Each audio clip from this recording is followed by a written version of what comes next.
join us up here, you can. Yeah. Just didn't know if you wanted to. Sure. Get the cool kid table. Come on. Yeah. Leave my stuff right there. Is Lisa coming? Is Lisa coming? I haven't heard from her. We can have her next call from. Yeah, not her. Okay, well, we'd like to welcome you to our work meeting. It is Thursday, May 15th. So we're going to first turn some time over to Dave Harris with Emergency Preparedness. He has something Yeah, we can to... throw that up just for a second. So once a month I attend a meeting, a county emergency preparedness meeting. And they're going to Everbridge. And Everbridge is mass notification with incident communication. So I was planning on being the contact for Hooper, but I can't because I have to be an employee. So it has to be an employee of Hooper. The reason it's kind of urgent is the training is on the 12th of June. And they will, and they do all kinds of things, but this is the part that Weber County is adopting. The training's like 1 hour or something like that? It's not It'll be about an hour. It'll be after the, after the regular meeting? after Okay. after the kind of the round table. So maybe 2:30, it'll start at 2:30 maybe, but the meeting actually starts at 2. So we need an employee, Okay, tell us again, Dave, when that is. June 12th.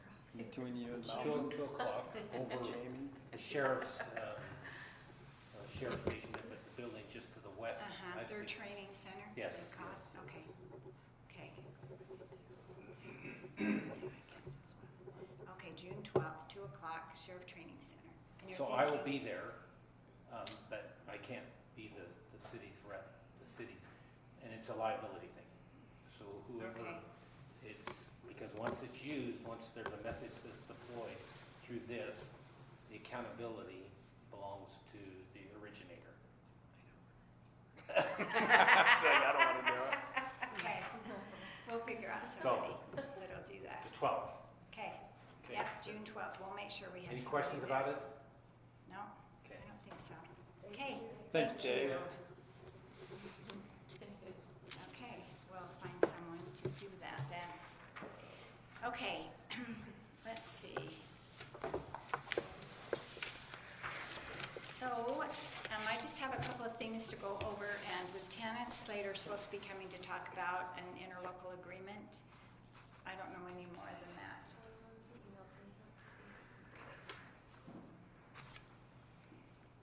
Interlocal agreements are coming due for the crime scene investigation unit.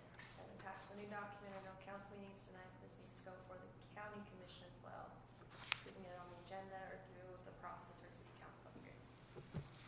So he'll explain it to us a little bit, and then we'll have to get that, I guess, on another. For the provision of technical forensic services. Okay. So it's separate than our regular contract with them, it sounds like. So I'll share that with you guys after. Yeah, Okay. more money. Okay, just real quick, so it was brought up that they were doing the audit with the stormwater, that Hooper, they periodically pick different cities, and Hooper was the one that was picked, and so we met this week, and we reviewed this, and we had 83 findings. So, that's what it is. We heard 50s. Yeah, so with that. 50 was good. Yeah, 50 was good. Be great. Yeah, we were really kind of hoping for somewhere around there, but a lot of this is clerical, and so our time period started on Monday. We have 1 month to come up with a plan, then we have 6 months to complete the plan. So what we did on our meeting on Tuesday is JUB was here with us. Jared was actually sick that day. But so we went through and evaluated what things could be done within the first 2 months, and we gave them a number 1, the next 2 months, number 2, and the last 2 months, number 3. And then we kind of went through and assigned who then was going to be responsible as far as taking care of all of this. The only thing that we're going to try to see if we can maybe get them to do an extension, which Jared has asked, is that we have to have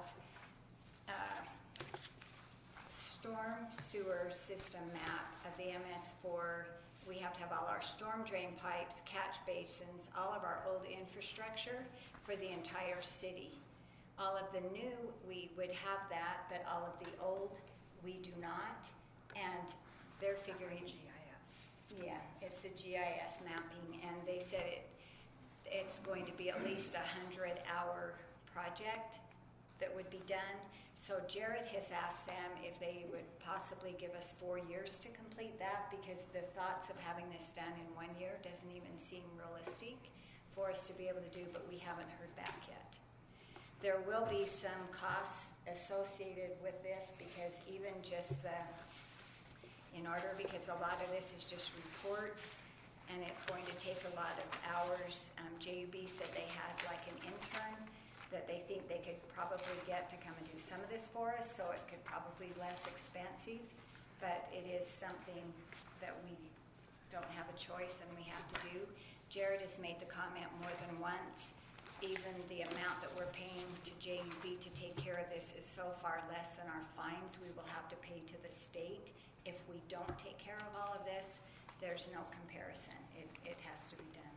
So I will keep you updated when we find out more what this is actually, how much time they think it's going to be. So you're probably familiar more with this, Cammie, than because your husband's done this, but I've just heard the horror stories. yeah. I mean, some stuff is actual physical things we're going to have to do.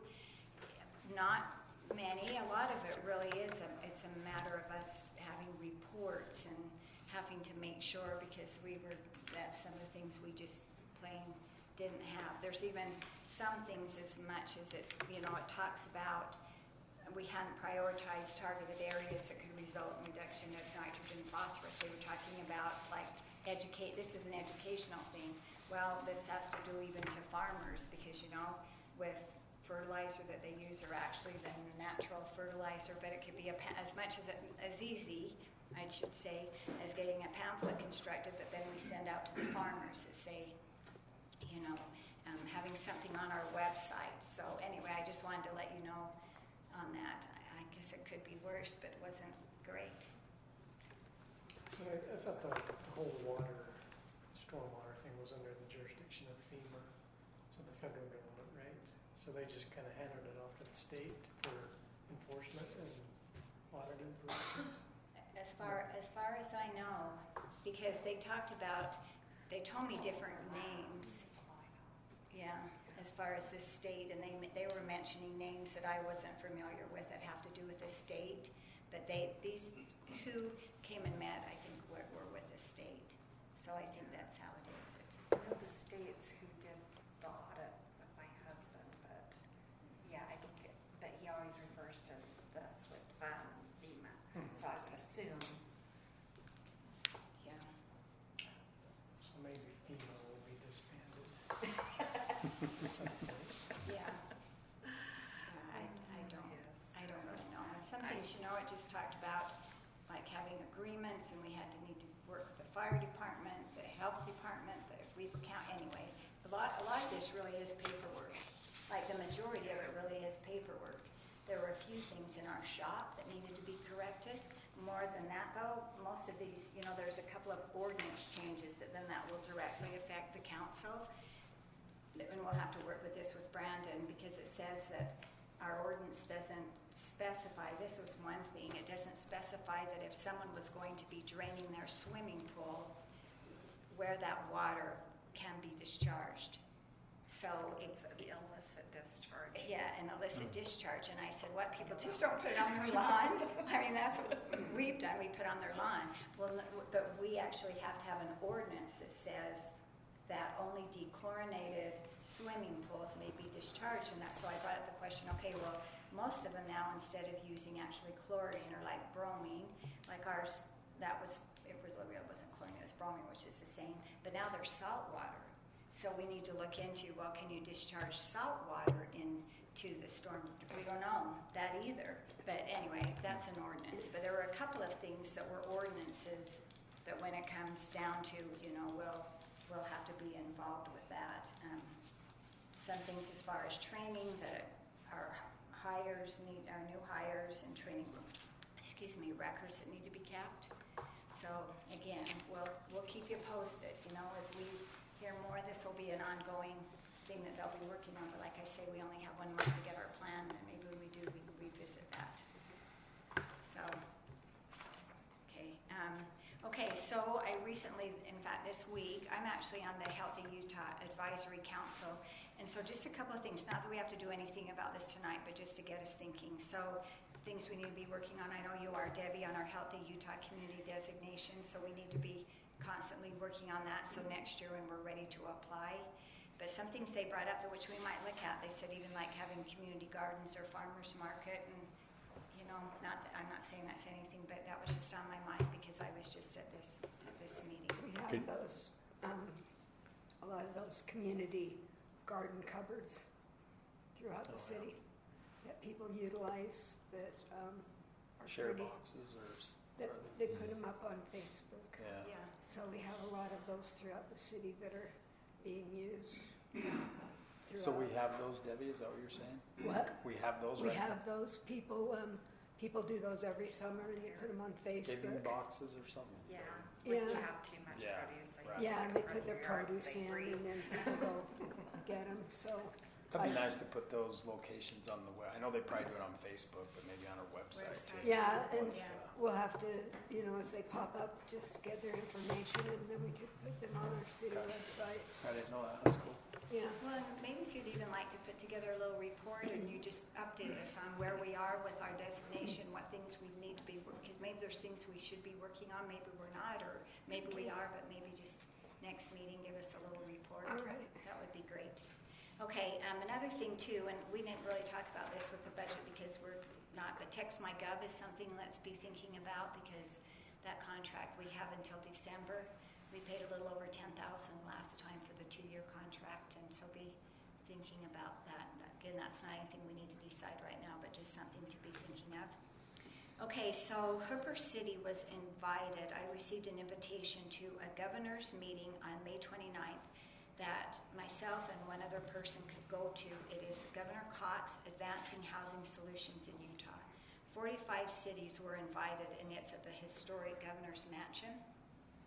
We have a grandson's graduation that day at Utah State, so I'm not able to go. So I asked Jace McCormick if he would want to go, and is there one of you that would be interested in going to this? And you can look at your schedules and let me know. But May 29th from 11 to 1, they're providing lunch, but I just need to RSVP if there's anybody that would like to go with Jace to that. But again, 45 cities, and not all the cities in Weber County have mayors were invited.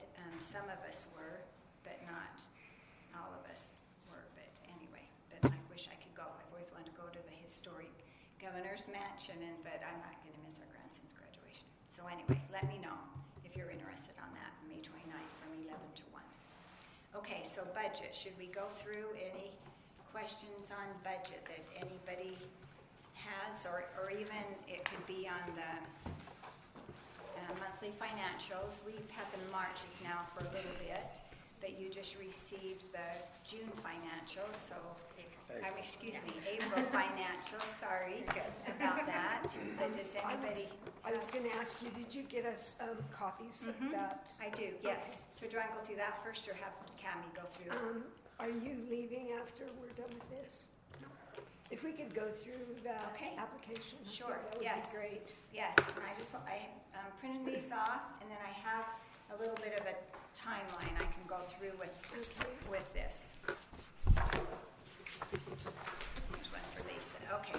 Thank you. So sometime the first, somewhere before December 4th, Taylor with JUB had said there was a possibility of applying for a grant that is a TPA grant, is the Technical Planning Assistance Grant. So we were in a real time strain because this grant had to be submitted by December 11th. And so as you can see what this grant includes, it is transportation. The purpose of this was a transportation planning assistance grant that would go through and help us with some transportation and also with some design standards. So that was December 11th. We didn't hear back until March 14th when we received a grant award letter sent. And then our next meeting we had where I presented this to you was March 27th. Then we talked about it on April 23rd. We talked about it on May 7th. So you are welcome to look through this. So what this grant ends up being, and I just kind of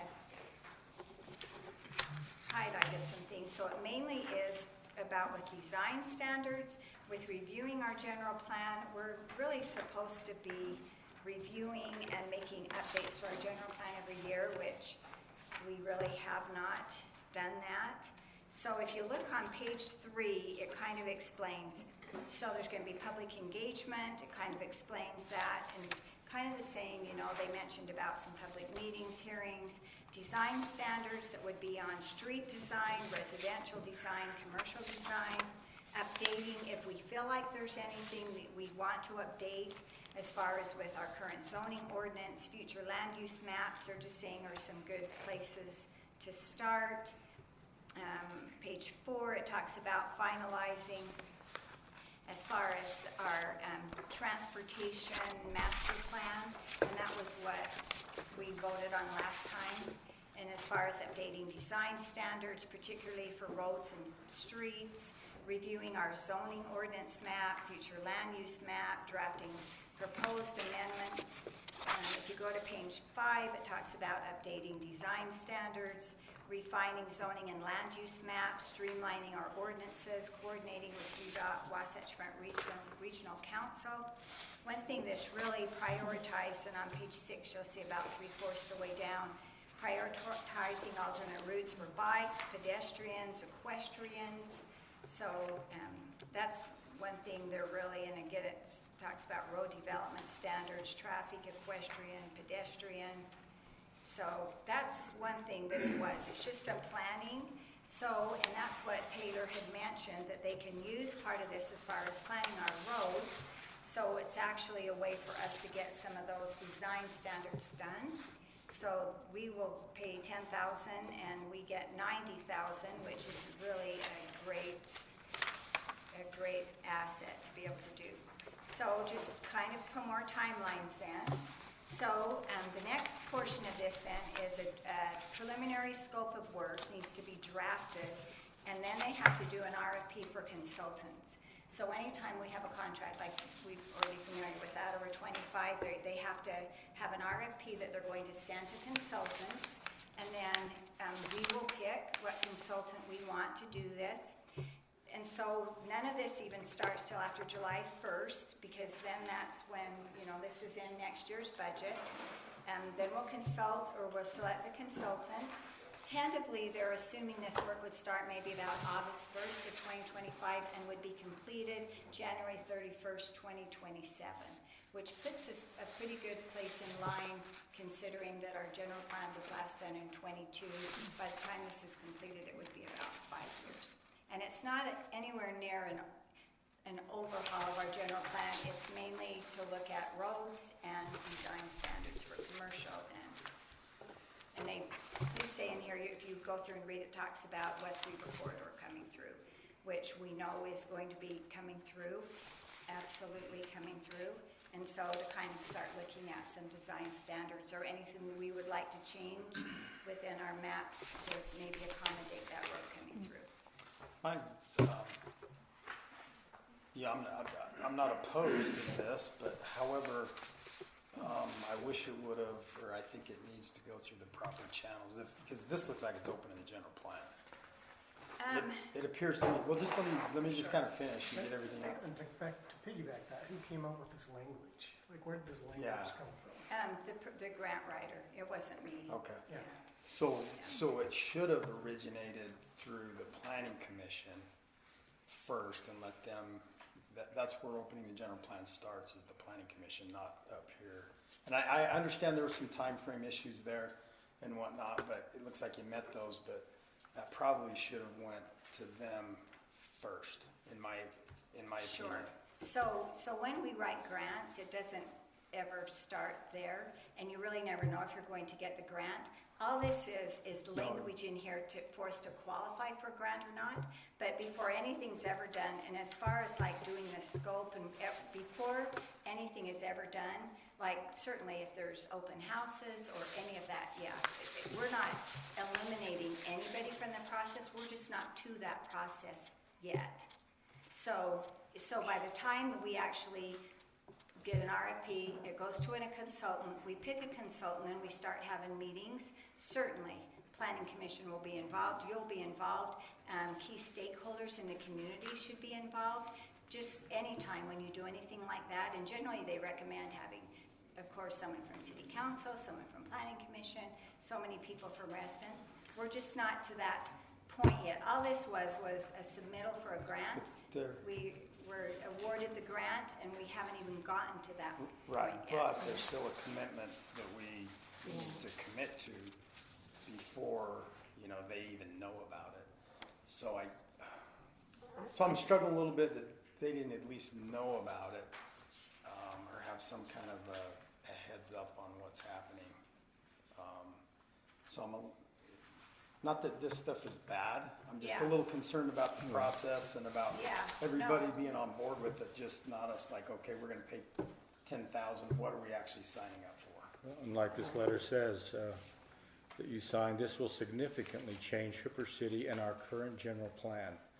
There will need to be zoning and transportation Oh, not updates. the grant will. I'm talking about, Well, no, but that's This, part of yeah. that we signed up. These to. updates will allow for an increase in understanding of the city's needs and will help us prepare for responsible development to yeah, so implement those start needs. over and read what I was referring to. I said about the current maps, the West Weaver corridor, that's what I'm saying will significantly change Hooper City in our current general plan. The corridor will. I don't think anybody's denying that when West Weaver corridor comes through here, that it is going to significantly change Hooper City, and it is going to. But- Does everybody agree? Yeah, 'Cause it is, that's- but I think, I'm just supporting what Bryce said. Why wasn't our planning commission kind of Well, in the loop on this Because somewhat? again, it was just a grant that was written. We didn't even know if we were going to get the grant. There was nothing for Planning Commission to be a part of this because we had a grant writer that wrote a grant. We had an opportunity to get a grant. There was nothing to have asked them about. Once we've got this now, once we get to the scope of the work, then sure, they'll be included. All of us will be included on the scope, but we're not even there yet. So far, Hypothetically, if we sign up for this and then it goes to them and they reject it, are we out 10,000? well, why would anybody? I don't know, I'm just saying, that's a possibility. Why would anybody reject I don't know. $90,000? No, I mean, they reject the plan. They reject it. Oh, Planning well, Commission. why would they reject the plan if they're part of the plan? Well, that's an assumption that we shouldn't make for them. That's kind of Well- taking their decision away from them. Okay, so one thing we need to understand is when we do things like this with the city, there's always committees that are involved. This probably won't be, here, Planning Commission, you do this by yourselves, nor will it be here, City Council, you do this by yourself. It'll be a combination of Planning Commission, City Council, community members. So it's not just going to be one person rejecting this or 7 person. It's going to be just like before, you have a committee that goes through, West Weaver corridors coming through, what should we see?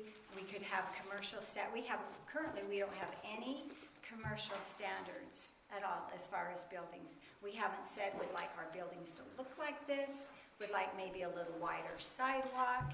We don't have any of that. We have West Weaver coming through. We know it's going to, probably construction starting, well, we know less than 10 years, possibly 5. So but we haven't done anything planning around that. Do we think maybe we should have some more commercial zoning along West Weaver corridor? If there's going to be, we don't know. So all this is just a planning Yeah, tool. I Yeah. tend to agree with all that, but Yeah. it's just, it needs to be handled a different way, I think. So this is through the The process Wasatch needs to be Front different. Regional Wasatch Front Council. Regional Council. I mean, if we can't just pick and choose what processes we want to follow, if we're going to follow it, we should. These guys should have been known Just the one example, I've got page 3, it says Hooper City is experiencing significant population growth. Our population surged 26% between 2010 and 2020, and it will further accelerate 37% during 2020 to 2030. I have serious concerns with that because I haven't seen that kind of growth where I work. You know, I correlate what I do with population growth, and I haven't increased that percentage with what I do. And so that data's wrong. in my And mind. they probably got this off of some state projected, but it just, what you, look, I mean, it puts words into, you know, it's talking about we and our and us, and it's like, I didn't say any of this. You know what I mean? yeah. I didn't come up with that data or opinion or whatever. Yeah. So I struggle with the whole thing, truly. I'm grateful for the grant, don't get me wrong, Right. like Yeah. I said, Yeah, but the wording and the language in that doesn't represent how I feel or how the council feels, or how the planning commission feels about Hooper City. yeah. And when we do the scope and we do the RFP, city council will choose which consultant you want to do. So you will definitely have direct. You have to realize too with writing grants, because I am a grant writer, you write a grant that best projects the need. Why should they give this grant to Hooper City more so than they should give it to Marriott Slaterville? But Or are to we using Blair. language that's actually factual? About Hooper. Right. I mean, Well, about Hooper, but because you can, according to the that's one thing projected about growth, grants. There is. I mean, but we didn't meet So- that projected growth. If you go on KSL, they've got all these cities there, and we're not ranked even Yeah. close to like Salt Lake City or, you know, the cities in For Utah growth. County. But the thing is it representing, that's my concern, is it representing us here in Hooper City, or are we being driven by the Wasatch Front Regional Council, or whoever is going to be putting this together, whoever provided the grant, are they going to be driving us? It'll Instead be of- us. Hooper Well- City, we're always in the driver's seat. They don't ever make you do anything that you don't want to do. We're in the driver's seat. And this was just an opportunity, like Taylor mentioned as well, that we get $90,000 that can help us do this. If not, where do we come up with $90,000? I don't think we should ever look at a grant and say this isn't going to be beneficial. This was just the grant, this was the wording of the grant, but we are the ones that will write the scope of the work of the project. So we don't have to do what it says in here? I mean, The point I of mean, the, I guess the whole, when I read this, I think of a big commercial, industrialized looking area. I mean, it just comes across as, all we're gonna Except for- do is growth, growth, growth, and roads and. did you miss the part where it says about rural, Hooper's rural, Yeah, and but they're then I read really the part- important about how rural But then I Hooper read is and. Yeah, but then Yeah, I and- read the part about that we need to plan for all this growth Well, and all of we this, so. do we need to don't- plan though. Right, We do need to plan. I We mean, do. bottom line is we do need to plan. Hooper is growing, whether we want it to or not. It is. West Weaver corridor is But coming we don't through. have to make this as big and bold as No, this is it's up saying. to us. We can do whatever I've we got want, so. 2 questions. So have we committed the 10,000, have we paid them the 10,000? No, because Okay. we can't pay that until July Okay. 1st because it's in next year's Okay. budget. Then the So- other okay, that's fine, Yeah. that's all I needed to Yeah. know.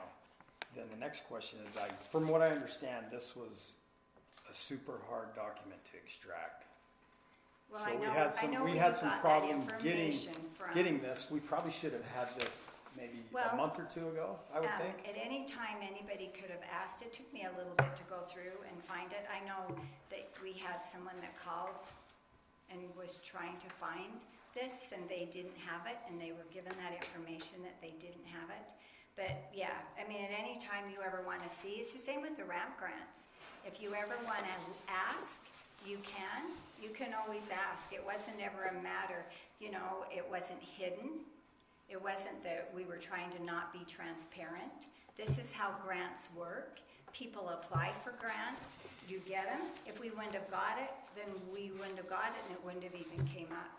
But So as when- soon as we when- did When get were we it, awarded this? March. In March. And so Okay. the first meeting in March, we had at our first budget meeting on March 27th, I brought this to, I mean, I didn't bring you the document, I said, hey, we were awarded this grant, I remember. 90,000, 10,000, and we talked about it again April 23rd, talked about it again May 7th, and no one really seemed to have any concerns until It's on, the one individual did. it's on the WFRC website as well. Oh, It's got all the oh. cities and all the Yeah. grants that were awarded.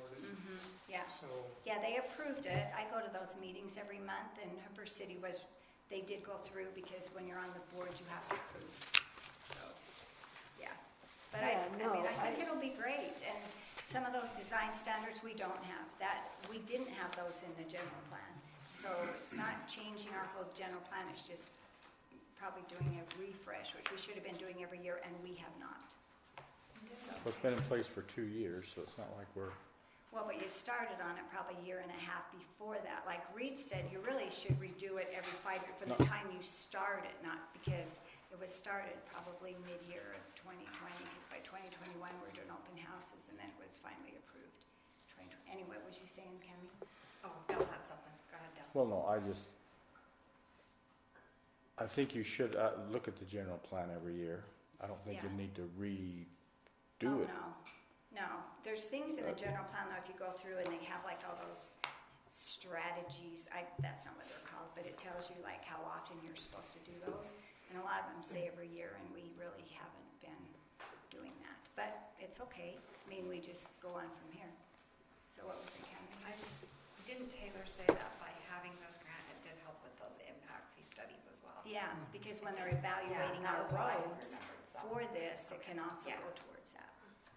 So is this a duplication of what Taylor's doing when, what we talked about last meeting, or? No. At least when it this- comes to the roads and. Sure. So that was our transportation, but there's also road impact fees, which we have not been charging. And you can't charge those road impact fees until you do an impact fee study. So this will help us with that, so that it won't be a duplication. He won't have to do that and this, it would help. Kind of helps, Yeah. one helps the other and helps the cost go down. Yeah. So one of my concerns, like it talks about rezoning and stuff, obviously that sounds like that definitely would be taken a look at if we accept this. And I know there's some chatter about getting away from R1 acre zoning in areas, or even the 3/4, which I mean, obviously in some areas, you know, that's not gonna, acre's not gonna work, but in some areas it works well and people want that still.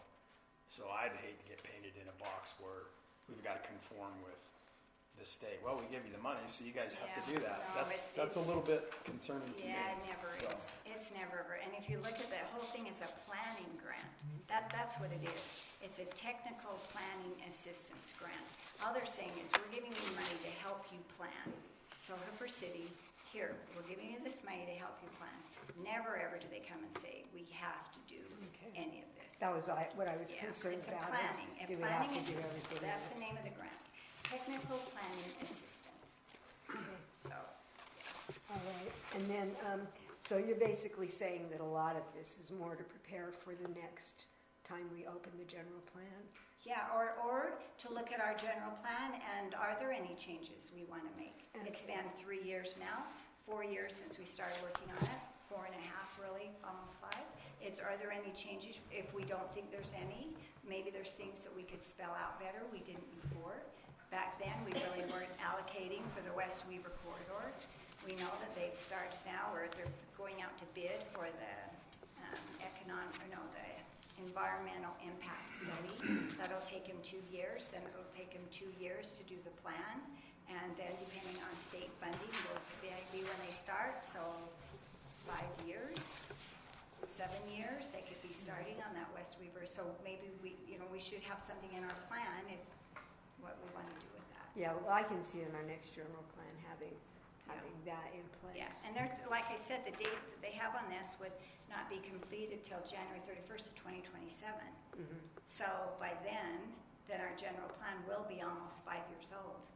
So, yeah, this is just giving us money to work on this, so when we're ready to make any I changes. was just we'll have concerned it. that when you did one of these, that you were required to do all of the things that you had written, and I do. They didn't make you last time. You know, when you had that grant before with Wasatch Front Regional Council, they didn't make you do anything. You know, they didn't tell you you can't have 1 acre lots or you can't have 3/4 acre lots. And that grant also was through Wasatch Front. We did it last time, so.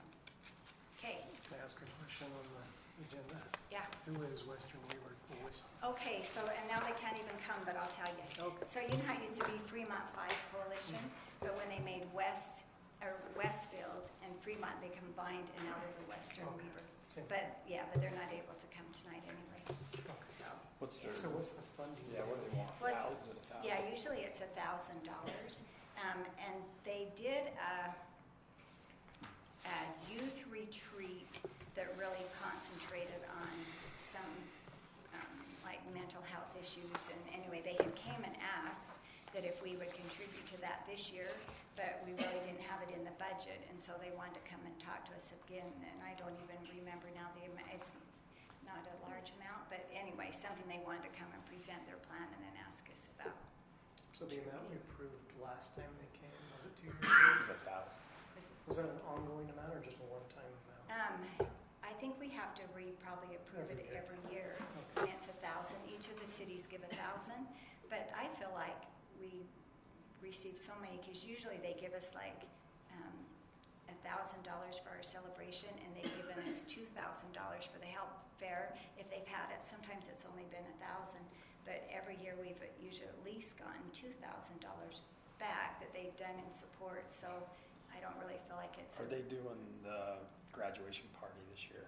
They help with the Okay. graduation party, they always contribute with that, and, yeah, there's a. The other way I look at it is like, it looks like a fraternity of, I mean, because I went to the meetings, and you guys do a lot of great things.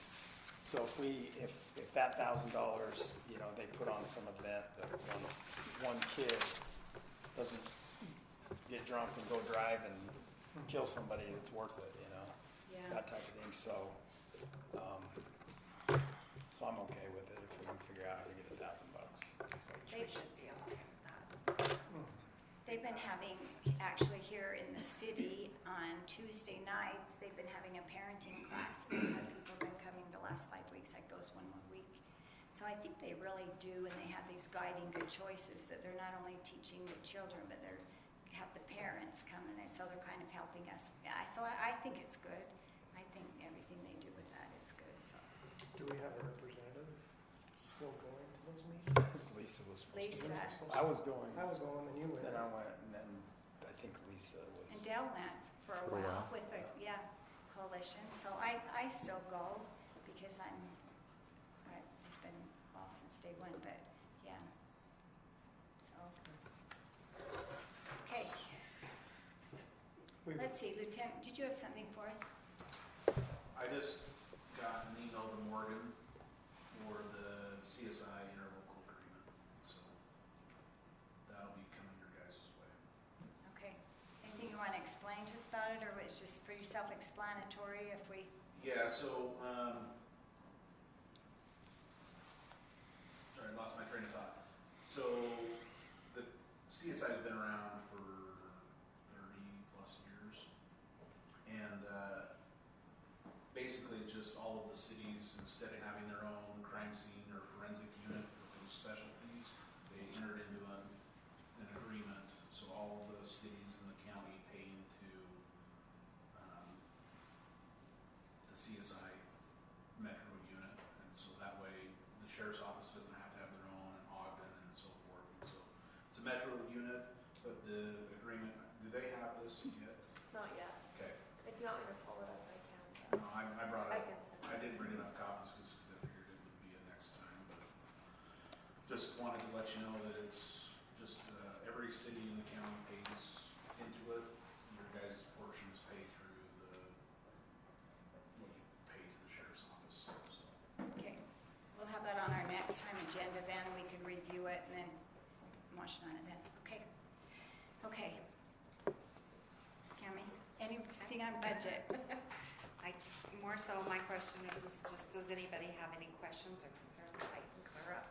I think we've gone through it quite a bit, so if If you had any questions or concerns, I'll be happy to answer. I text my gov money we didn't have in there, correct?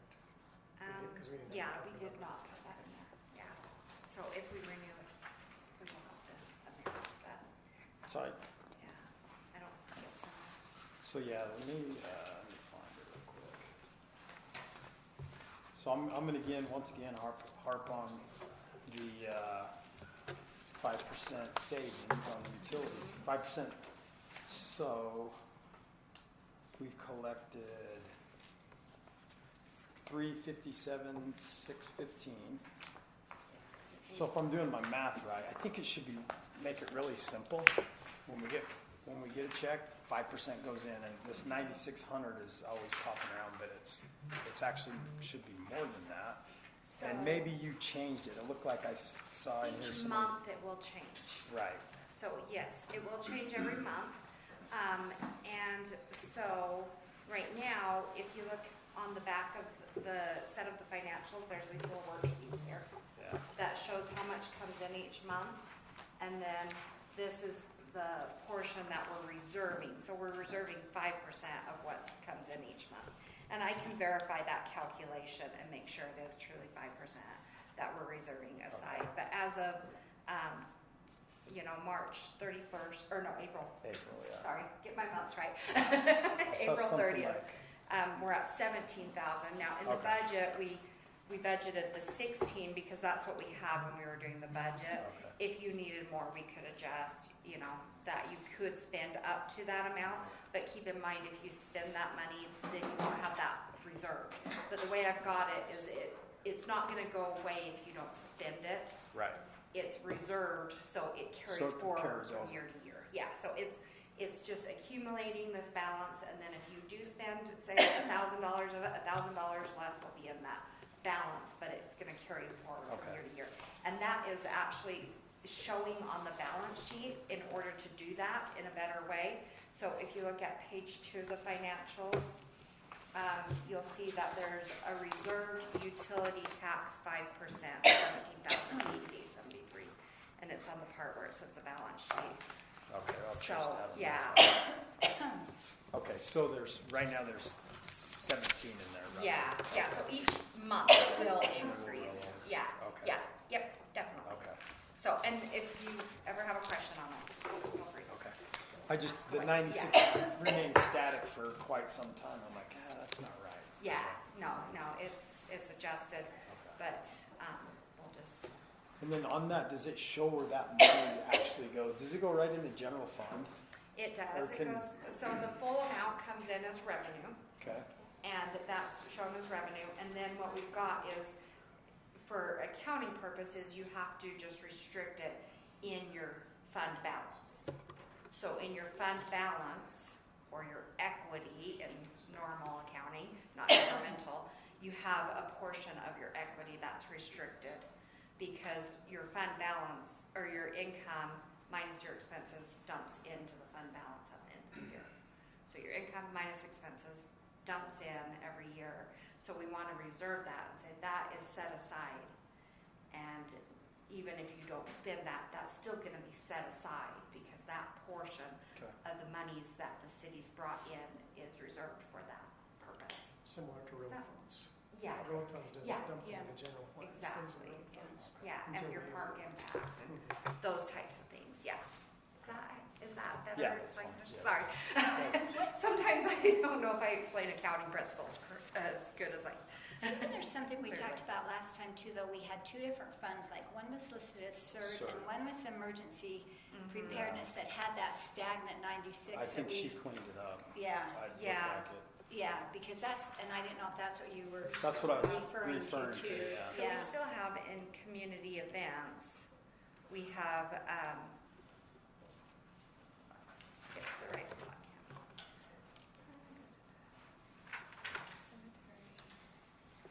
So I remember we talked about it, it was an Yeah. account that was there, but we really didn't know what it was, and we said, well, let's leave it for one more year, and if we don't need it or know what it is, then Yeah, it and might not need to be, so we kind of left it, yeah. yeah. So, the CERT has the 16. So I'd probably just change that to emergency, because CERT is it's a training, a Yeah. component of, and it's really not that. Okay, so we can change it to whatever description you want. Just Um, emergency management would be great. Okay, 'Cause that's pretty broad. If we, something happened in the city and a storm drain blew out, we could yeah, probably you use could it. use yeah. it for that, yeah. You could vote to transfer that over to the storm Right. water department and then use it for that. So, yeah. And on page 5, Bryce, is where it's still listed, this emergency management, this 9,600. Yeah, And that's the And one we that's said, maybe it the only cert. had 1,000, and last year it didn't show any, but then we had that because we really didn't even know what that was. So you have the 16 It's- and the 96? Yeah, so do we want to So- call the 16, which is that 5%? Yeah, that's. We so can the call that 96 is- emergency management, and Yeah. then maybe the emergency management call that CERT, because we're gonna use the 16 to assist with the CERT Right. equipment and stuff. Correct, Okay, yeah. let's call it that, let's do that. and then we can see, that's we talked about, Yeah, was the that 96 96, is we don't even something know. else. I don't know what We it don't, is. yeah, we don't know what it is, so we'll see at the end of the year, we could, next You year's could use budget, it not, for CERT, yeah, and, you know, yeah, so, okay. that's on page I 5 will, as well. yeah, I'll change those descriptions. So, yep, if there's some way we can clarify, by all means, let's do it.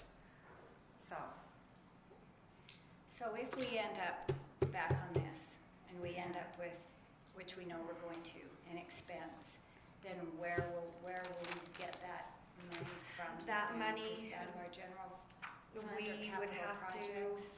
we would have to make a decision, well, meaning the council Yeah. would have to make a decision, not me, I don't make these decisions. But I can advise you on it. But basically, you would have to decide if you want to take money out of the capital projects fund, which we have some funds there, and transfer it over to the stormwater fund to fund that. If you want to increase rates, how do you want to fund this additional expense? And you would also have to amend the budget to fund that additional expense. So right now, within the stormwater fund, we have some sweeping of 10,000, which I think helps with that, and 30,000 of engineering fee, and then storm drain maintenance of 7,000. But you would have to, when we find out what that's going to cost and what this is going to look like, then we would definitely come back and revisit this at that point and say, okay, council, this is the added expense.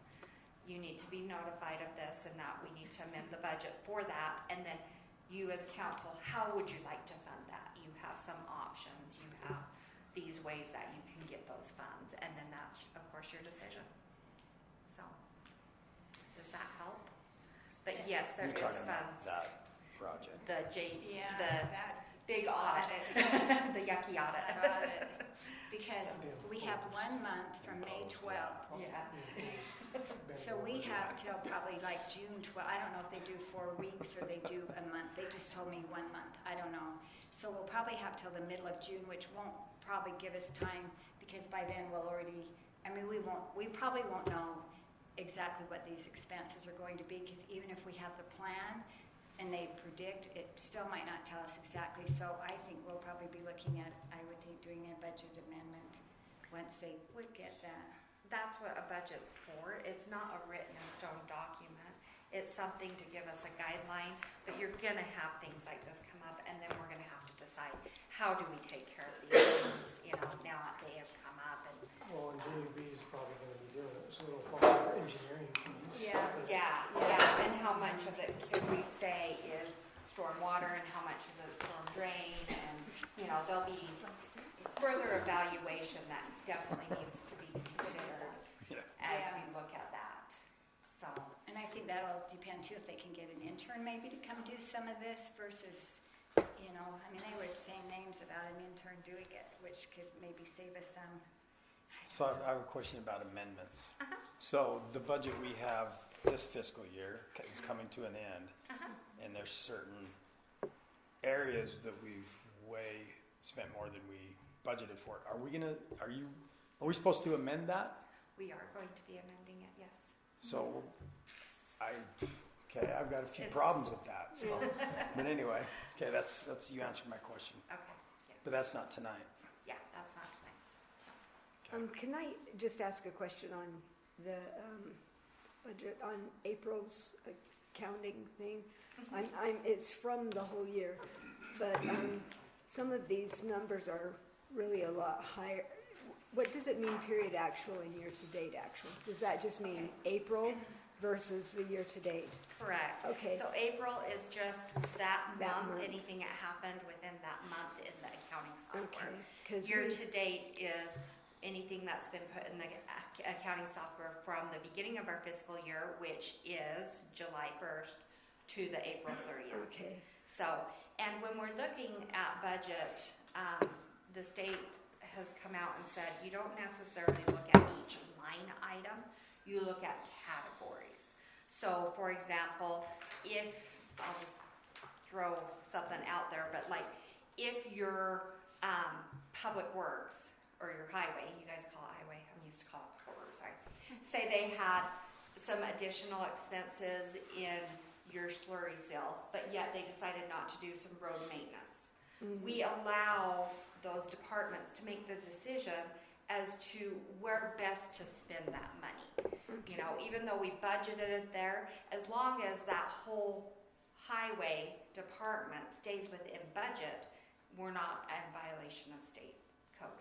okay, So even though you may see some of these individual line items over or under, it's just a classification, which we're hoping to get some better training on. But at the same token, it's more so overall that department. So like your public safety, your year-to-date actual is 545,200, but your budget is 833. You're fine. But if you went to the actual animal control shelter, you're over by $1,245. The state doesn't care about that one Okay. item. They look at the total. okay. So when the state auditor comes in and looks at it, so that's typically where I look, is that overall, where are we at All right, as an overall? okay, And that's what the state requires us. okay. And the unexpended means that that's what you didn't spend out of that budget? Yeah, that you have not spent in that Okay. budget, or if it's negative, if it's got parentheses around it, in accounting that means negative, that means you've gone too high, you've spent too much. But like I said, that we look at that total Okay, and not I thought each these individual things, I line just item. wanted to Yeah, verify that I was Okay. looking at it properly, so. yeah, yeah. All right, thank you. And that's one thing, Bryce, when you brought up about amending the budget. Some cities amend it every time something comes up. Some things wait till the end of the year. Hooper traditionally has waited till the end of the year. That isn't something that we have to do. We can do it every time something comes up, then, you know, Cammie could come, we could amend the budget at that time. So that could be something we could look at doing differently. Hooper's just always, not saying one way is right or wrong, cities just do it differently, so. Yeah, so I'm just Okay. following procedure from previous, but if you wanna amend every time there's a thing, and if you wanna, you know, amend each line item, that's your decision, but it will be much more tedious. So, I just think on big things, yes. If something big, large came oh, across, absolutely, but yeah, not every little thing, but yeah, that way we would stay in the loop a little bit better yeah. if the big things came. Well, and I So let's- started giving you the detailed ledger, which I know can be daunting to look at. It shows you every transaction. So if you have a question of one, you should be able to go to that detailed ledger and look at, you know, what everything went through. And I did it from July 1st to the date of the financials. So, you know, but yes, if there's like a big project, like if we had a big, you know, thing that came across the board, then yes, we would definitely discuss it with the council and want to consider either amending it or at least giving your approval on the expense. We don't necessarily have to amend the budget at that moment in time, but you would need to approve the expense according to your purchasing policies. And so, which is maybe something we want to relook at, our purchasing policy to accommodate that better. So, Which is currently $5,000, correct? Yeah. I know Jared's been working on drafting up some ideas, you know, but he wasn't quite done, he's been sick this week, that we could look at, because that might be something, you know, I mentioned that last year to Teresa, because 5,000 isn't very much, we might want to change that, but that's again something city council would vote on with the 5,000. and some councils get a check register every council meeting saying, Yeah. these are the check register. I am thrilled to give you that if you'd rather have that than the detail ledger. I am fine with that. I'm happy Same to thing give though, you right? that. I mean, Gives you the same information. Yep, it's just a different format. So, the detail ledger actually gives you more, but Because it's not a chip, it's every expense, not every just little checks. thing, yeah, every little thing. So, Okay, anything else before we go out to regular meeting? Well, since I'm late always, maybe this was already discussed, but there's just been another couple citizens' comments about things happening in the cemetery. And it just not being a very peaceful, restful place as it should be, so. I don't know if those concerns were already brought up and stuff, then I apologize, but I think we maybe talked about those a minute at our last budget meeting. I think that we did, so there's really not a way to, or efficient way to put a gate across, because Right. the whole point was that. I know Jared said it's really hard to do speed bumps too, because in the snow plows, he said currently there is kind of one. We I mean- talked about the bid for the camera. we could always put up the no through traffic signs, but people won't always adhere to that. Yeah, But it was the people letting their horses graze on the grass And I and yeah, I asked. motorcycles and bicycles and Yeah. things like that coming through, so.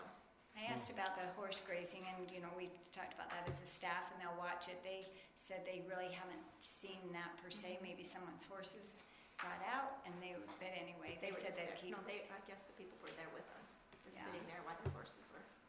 Yeah. Nope, they Yeah, said you they'd know, watch that's a it good better. question, Kylie, for you. You know, rather than make this a public works problem, why isn't it kind of an enforcement thing? Like if someone's going through and, you know, we ought to do that No rather than, trespassing during these hours, I don't know, Yeah, just yeah. stuff like that, I don't know. yeah. maybe just put up a sign, certain things are allowed, and then it's Yeah. the place to park. Sure. And I think on our front, those new, because we've had new signs printed last year, those new big ones, and I think it lists quite a few of Yeah, those. it does. But anyway. You just can't really monitor Yeah. it. Yeah. Well, I told the person I would bring it up again, so I Yeah, did. okay, thank you. Good job.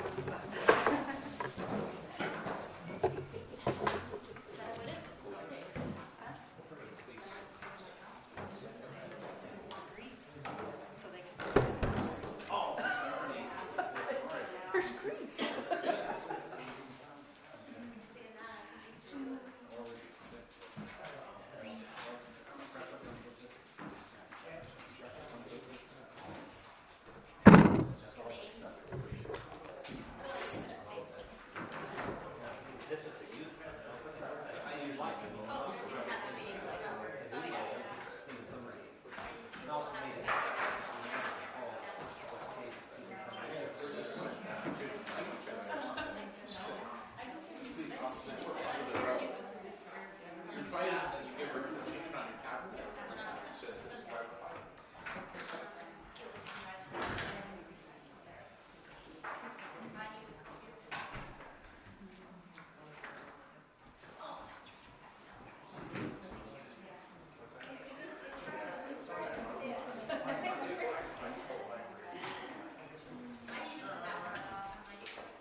Recording in progress. I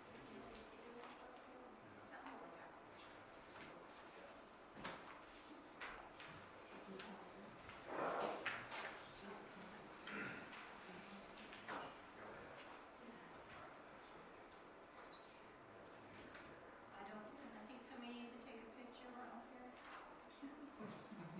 Good job, guys. Okay, we're good. We're ready. We would like to welcome you to our city council meeting held on May 15th, 2025. I'm Mayor Bingham, and we appreciate having you all here. We're going to have a pledge of allegiance by Council Member Hill and then a reverence by Council Member Fowers.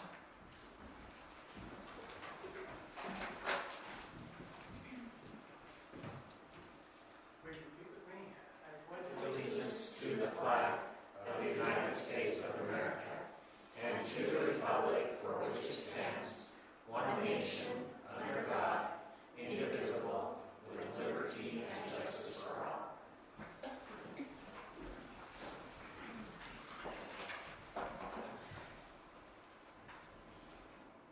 Our Heavenly Father, we're always grateful to come before Thee and give thanks to Thee for the many blessings that Thou hast provided each of us through daily blessings as well as throughout our lives.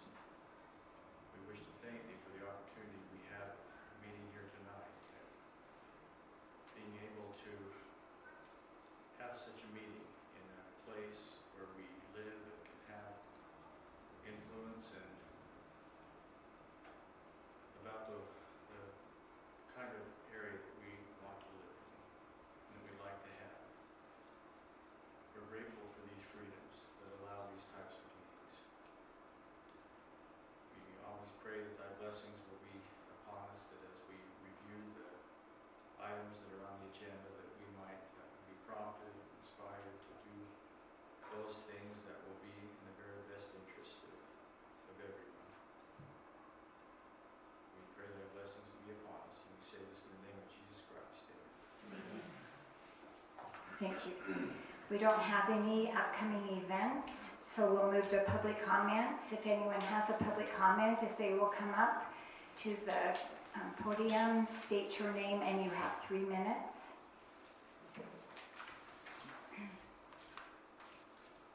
Cammie Hubbard.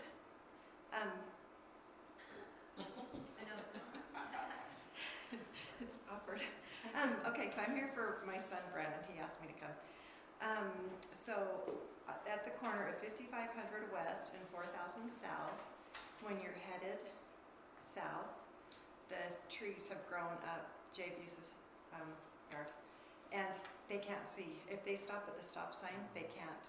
He has to roll out almost to the white line of where the pedestrians are. Anyway, to see around that corner. So I don't know if there's anything that can be done, because it's somebody's yard, and they've let the trees kind of go wild.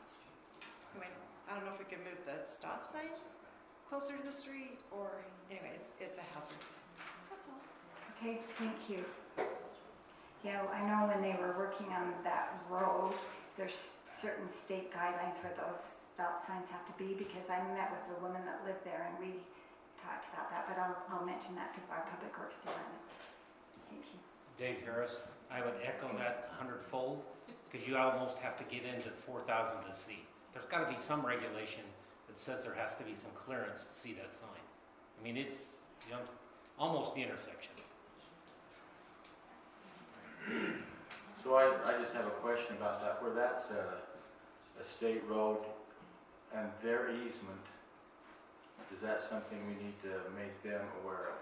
Or have we made them aware of that blind spot that these trees create? Yes, and it is a difficult situation. Meeting, like I said, I met and we had a few people that have met with that resident on the corner, and she loves her trees. So this is something now we could bring up with you, Dot, and again, make sure, because where 5500 is that's the problem, is from 5500 turning onto 4000. So we'll work on that. Thank you. Any other comments? Can we on something tonight or not? Oh, sure, on anything, yeah. Janice Robinson, I am a resident of Hooper. I just wanted to make a kind of a quick comment / recommendation or request on home signs, home business signage. Just as you're considering that, currently the information there indicates that it has to be on the building. So I'd love for, as you are considering that, kind of thinking about the, what options you'd like or what regulations you'd like as far as signs both on the home and its size, in addition to other signs on the property. Because depending on, somebody's building setback, if they've got a long driveway and they've got a sign on the building, if that's the only sign they're allowed, that's not helpful. It might be nice to have one, farther forward on the property. So just as you are considering signs allowed for home businesses, I would like you to think about ones both on the property or on the building itself, in addition to just other ones on the property. Okay, thank you. Any other comments? Okay, we will move to the next thing on the agenda, which is the approval of the minutes dated May 1st, 2025. Has everyone read through those, and are there any corrections? I've got a couple on item 6. It says at the very bottom, this is regarding that RFP. It says the council agreed to send the RFP draft to members for review and further discussion at a future meeting.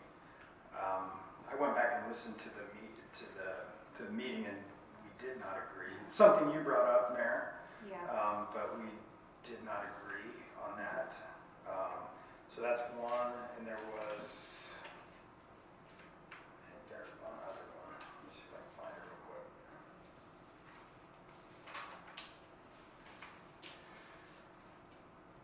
Oh, let's see. Did you miss a page?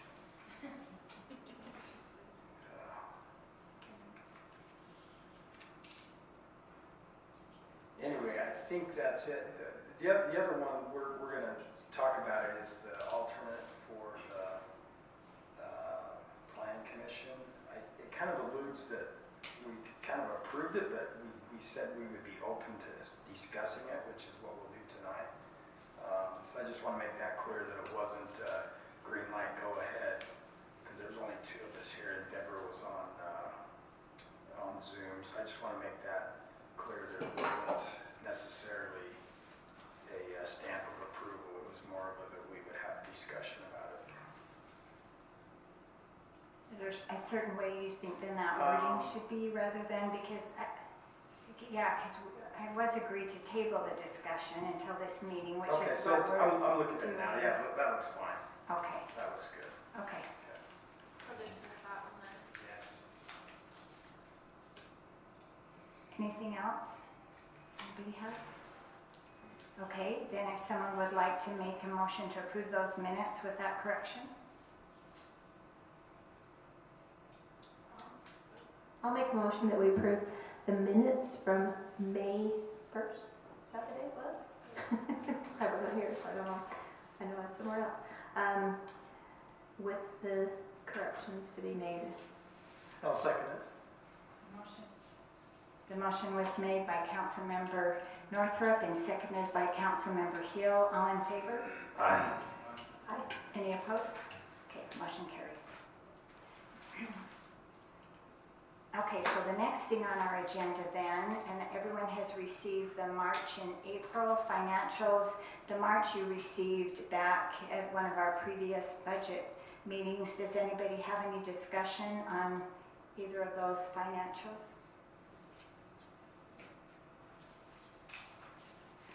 Okay, if not, then tonight the Weber Fire District is not going to be with us in attendance, and so we are not going to have that presentation. And the Western Weber Coalition is also not able to be with us tonight, so they are not here with us. So we're going to move on to the discussion on the park and recreation fees. So I think everyone has received this fee schedule, and this is something, excuse me, as I was looking over through this, we brought it like last October, and every month we say we're going to work on this, and we really haven't.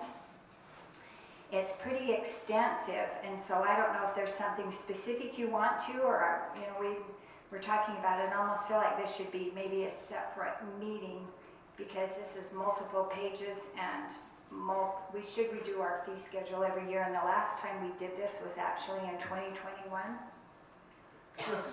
I guess my question was, or is, there's a lot of activity over the weekends. Who are those folks? Are we charging, because obviously there's an impact fee, they're using the restroom, they're using electricity off our building and all kinds of things. So I know Deborah had put together, she did a lot of research, and that's one thing I'm gonna propose. I think I'm over parks, but I would like Deborah to take that back over since she did all the work on it. She went to other cities and got fee schedules and put a lot of work into it. So I just want to make sure that what she presented is actually implemented in that. I don't know if it is, that's why we're having a discussion, just to see where we're at on that. I mean, our fee schedule is pretty up to date as far as what we need to do. I think the one thing that we need to discuss is how are we handling the electricity that the food trucks are hooking into, as far as, you know, do we have any contracts with them that they are utilizing our electrical lines and things? So they do come in and sign a contract, they are paying, everyone currently is paying for the park, and that's one thing we've talked about. We really do need to redo this fee schedule, because Debbie and I worked on this part with the parks, it's been quite a long time ago. Yeah, the first of last year. Yeah, it really was, and we, like I say, you know, in October, on this date of October, we were going to work on this, and we just haven't. So until we, as a city council, until you vote on this and approve something, we cannot change the fee schedule.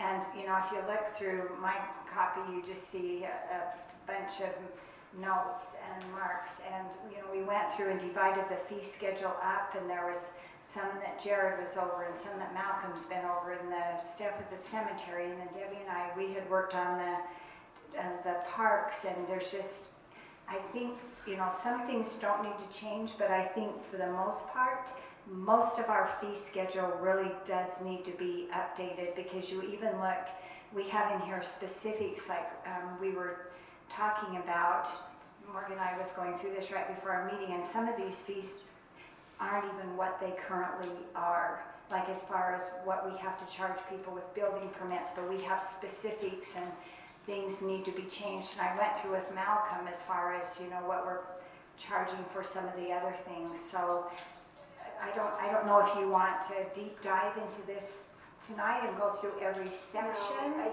think we need to maybe set up a time that we get together and work on this. I think so too. I think maybe even a separate meeting when all we do is the fee schedule. You know, we've been busy with the budget, which needs to be done, but maybe if we can get the budget approved, then I think, you know, Morgan and I were kind of looking at some dates when we could hold just a separate meeting and go through this fee schedule, because there is very few pages of this fee schedule that doesn't need to be updated. So, yeah, and there's, and then I was wondering about the food truck night. Do they have a contract also that they do? Are they plugging into the park? as far as I know, they are not, Okay. but I haven't been down there. I think they all have their own generators. When I went down there tonight for dinner, it's not the generators. I wasn't looking for power plugs. Yeah. I was down there at the generators. Just for looking out for the city, you know, for our liabilities Gotcha. and Yeah. things like that. I just Sure, wanted to that's a make good sure. point. Yeah. So the question I had, currently, are we actually using this fee schedule then? Are we using the fee schedule?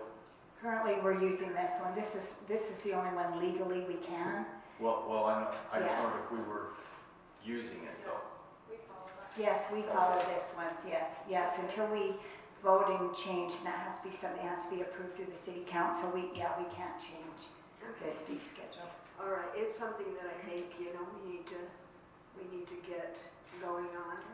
I think so too. We were kind of looking at it. I think we kind of even maybe kind of were talking about a date. You know, we'll be done with the budget in June, and so maybe even like, I don't know, it was the second week of July or something. We were kind of looking at dates, but maybe, you know, we could put together some dates that we could just meet and only do this, because, yeah, these are outdated, and we really do need to update these and have you vote on them. So, Okay, sounds good. Can I just add one thing to that, just something to think about as we're approaching that? Like Bryce said, our weekends are very busy, and I think it does a disservice to the members of our community to allow our parks to be rented out all weekend long, Saturday and Sunday. You know, I think we need to create a time, probably on a Sunday, where residents have exclusive access to our parks, especially the pavilions that are able to be rented. Currently, we kind of, I mean, everybody knows what's going on Sundays right now, and to me, it seems too much. Yeah. You know, there's a huge demand for park access in the entire county, and I think as a city and as a council, we should be able to say, hey, we want our citizens to have first access on a particular weekend or day on the weekend. So something to think about That's as we really fun. get into those And discussions. we need to do something about parking. We need to look at the parking, because I noticed that on the days that it's really busy, the parking makes it very difficult for people to walk or do anything along the roads, or it's quite dangerous, you know, coming in and out of the parking. So we need to look at that as well. So. And one thing, you know, that's been brought up about enforcing is we have no parking signs, that there's like a metal structure or frame that goes around the irrigation box out here. But from there, I'm talking about 5500 West, from there to the corner of 4600 South, it says no parking. No one follows that. And if you're trying to go down 4600 headed east and you try to turn left to go on 5500, you can't see it all. So if ever you're out this direction, or whenever you're upstairs, you know, particularly on Saturdays are the problems, is they park clear to the corner, and it really violates that. But anyway. And I know we have signs that say that, but I think they're pretty confusing and they're not very clear. I think they need to be redone to make them extremely clear where you can park and not park. So you go look at them and they're pretty confusing.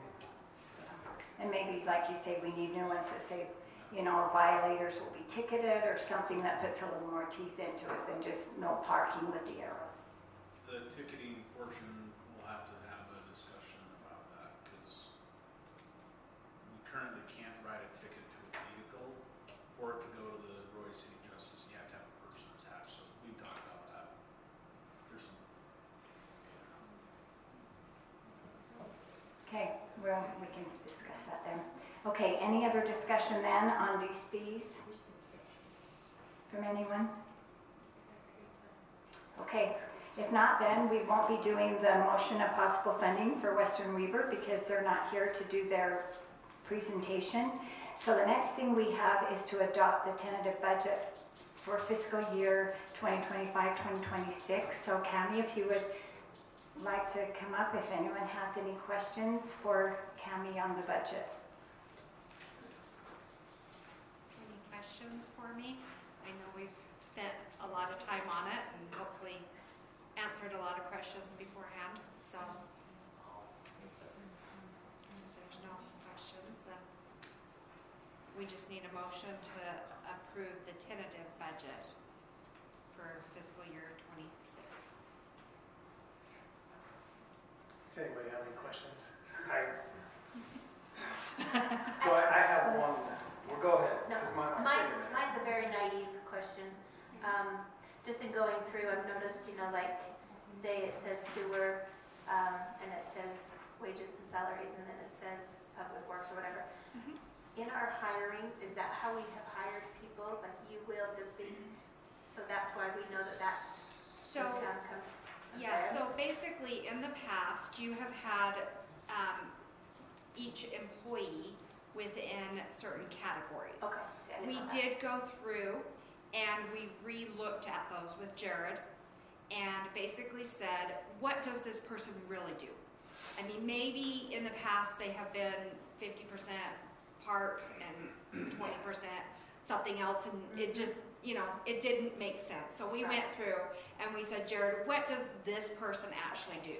Because we figured he was the best person to ask. Right, 'Cause and we that's didn't what, know. that's what I was kind of thinking, Yeah. like before it was like the general salary wages, because everybody was a general worker, so that's what I was Yeah. wondering. Okay, Well, perfect. and then part of that is that in the past, you've had your utility fund as just a utility fund. So we didn't know if the garbage was covering itself, if the stormwater was covering itself, if the sewer was covering itself.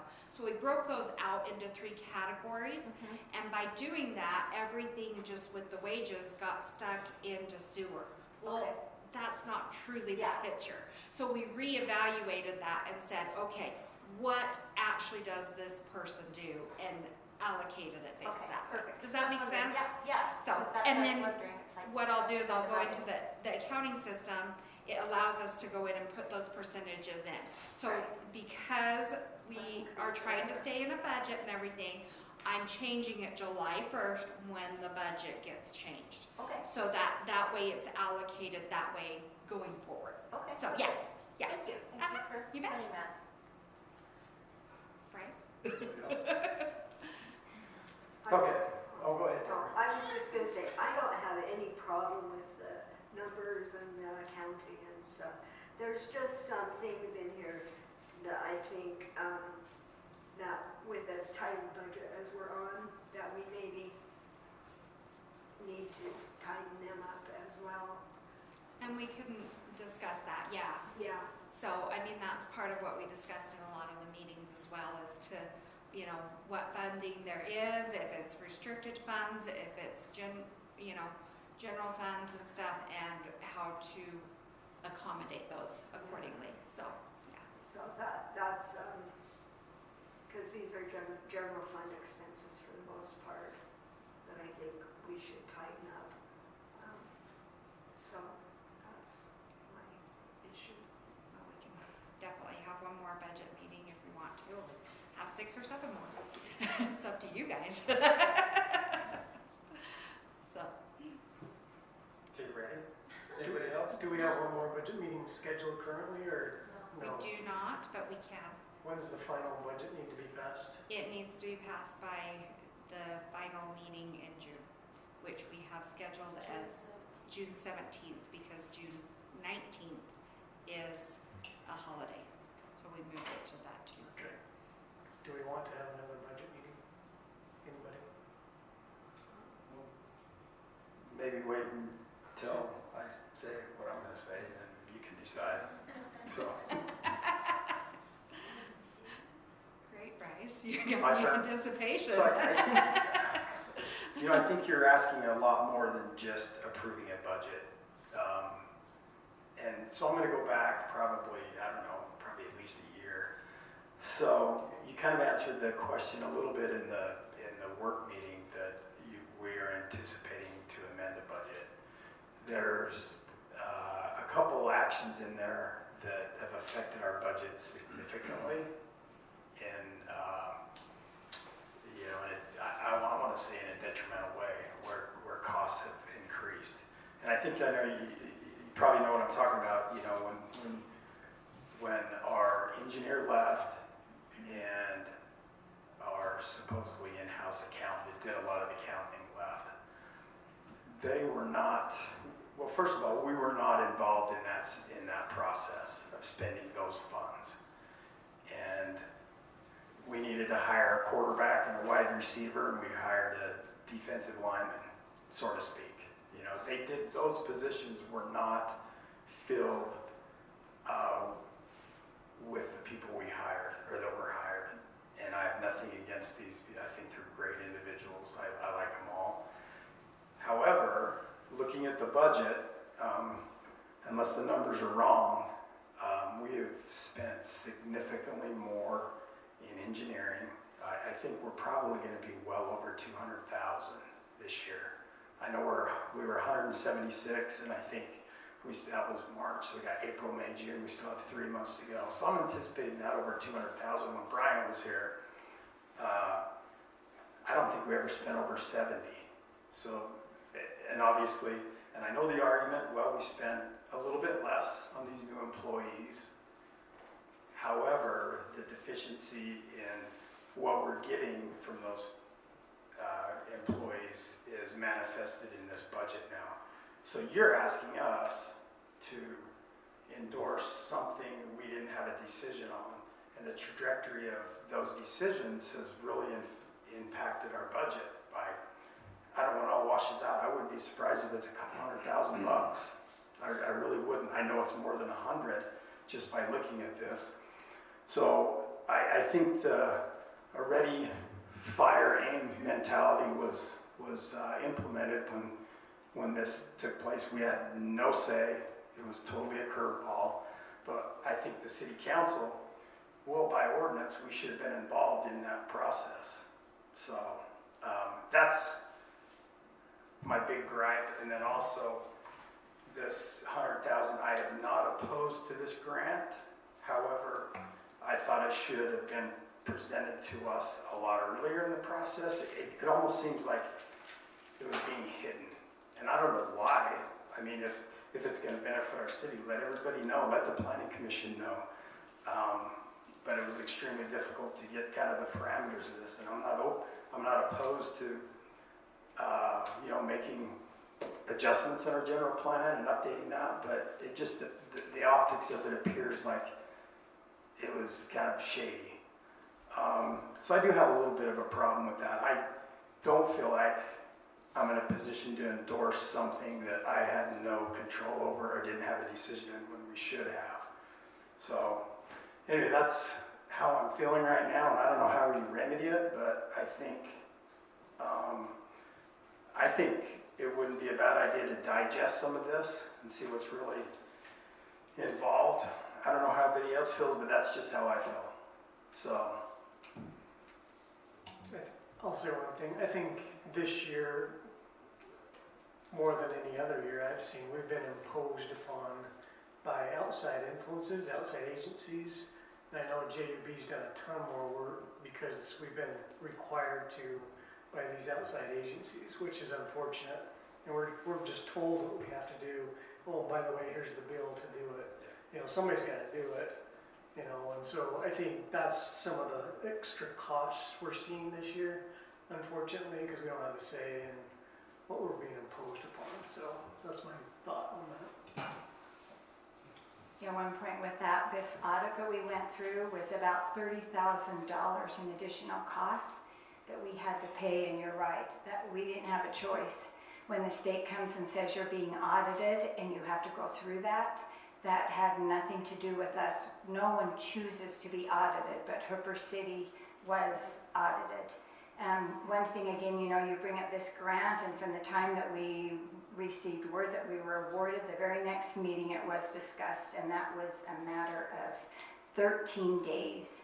And this grant has been discussed in at least 3 meetings, and so as far as it being hidden, it never was ever a matter of being hidden. As far as I know what you're referring to, we did have 2 great employees that ended up leaving. They did. And as we've discussed in I don't know how many budget meetings we have had since then, we did have a shift in some of the responsibilities. We have someone now that is doing our bills that we are paying half as much as we were paying someone else that was doing our bills.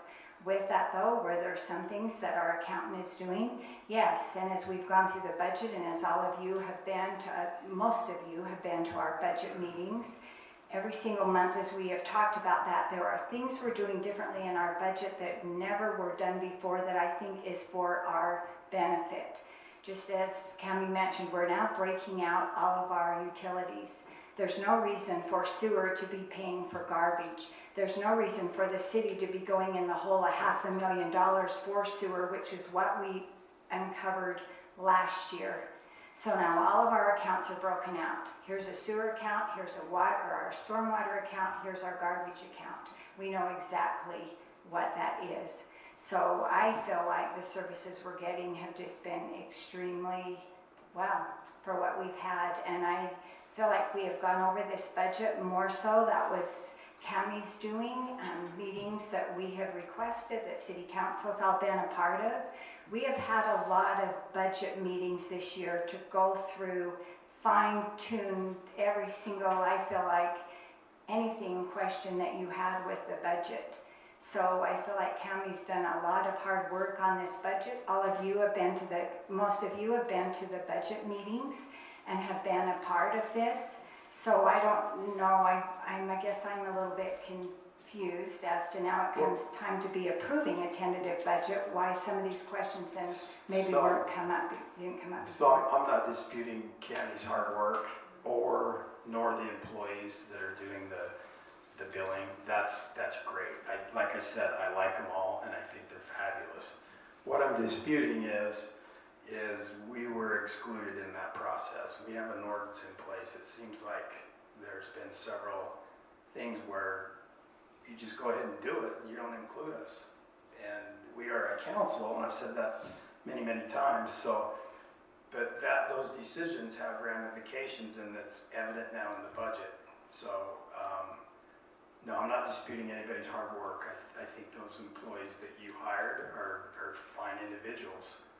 However, we did not plug the holes that left. That's what I'm disputing. So what I'm disputing is the whole process. You didn't follow the ordinance. You didn't do it like you should have. That's what I'm disputing. So with the budget, you have the option to basically make a motion to accept the tentative budget with certain changes. And that is an option if you want to propose that. I'm just here tonight to hopefully get a tentative budget accepted. Well, I think we're beyond the changes. I mean, what's set in motion is in motion, you know. You can change it. It's tentative. Well, Bryce, it's a I don't budget. think we can hire an engineer and tell Malcolm to hit the road, so I don't think it works like that, so.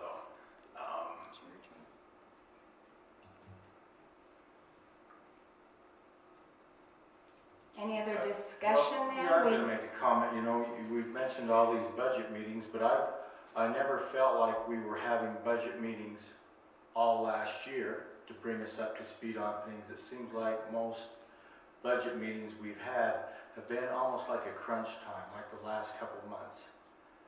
And some of them we didn't even know about until the day before we were going to have them. Like we had it on a Wednesday and we were told about it on a Tuesday. And if we already had plans, then we couldn't attend.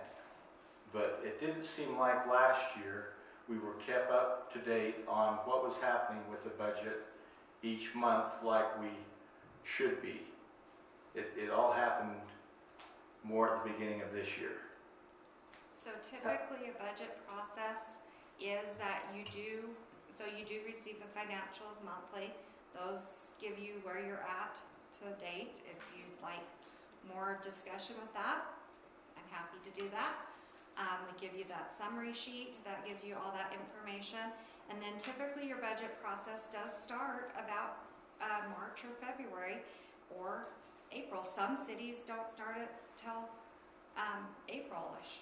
So it's totally, if the council would like more meetings or more, set in stone meetings before we start the budget, that is something we can accommodate next year. Last year you had one budget meeting though. So That's what I was we've going done the to best say. we can. The person that was over the budget last year, we had one budget meeting and I didn't feel like going in, so then we had the budget meeting and that was set for this year. I didn't feel like that was enough meetings, and so getting with Cammie, as she said, we started having budget meetings in March, and we have had consistently budget meetings. And the one meeting, you're right, Del, there wasn't a lot of, or Councilmember Fowers, a lot of notice, but that was because at the meeting before that, Councilmember Wilcox had requested that we have another budget meeting, and we were trying to get that in so Cammie would have time to be able to get this preliminary or this tentative budget out so we could approve it. There are some state guidelines that we have as far as approving a tentative budget. so it has enough time to be on the website, so all the residents can review that. So we do have that in time to fill our state requirements. So I guess my question would be, if you were to do it over, Mayor, would you have involved us in the employee hiring? That's my question is like,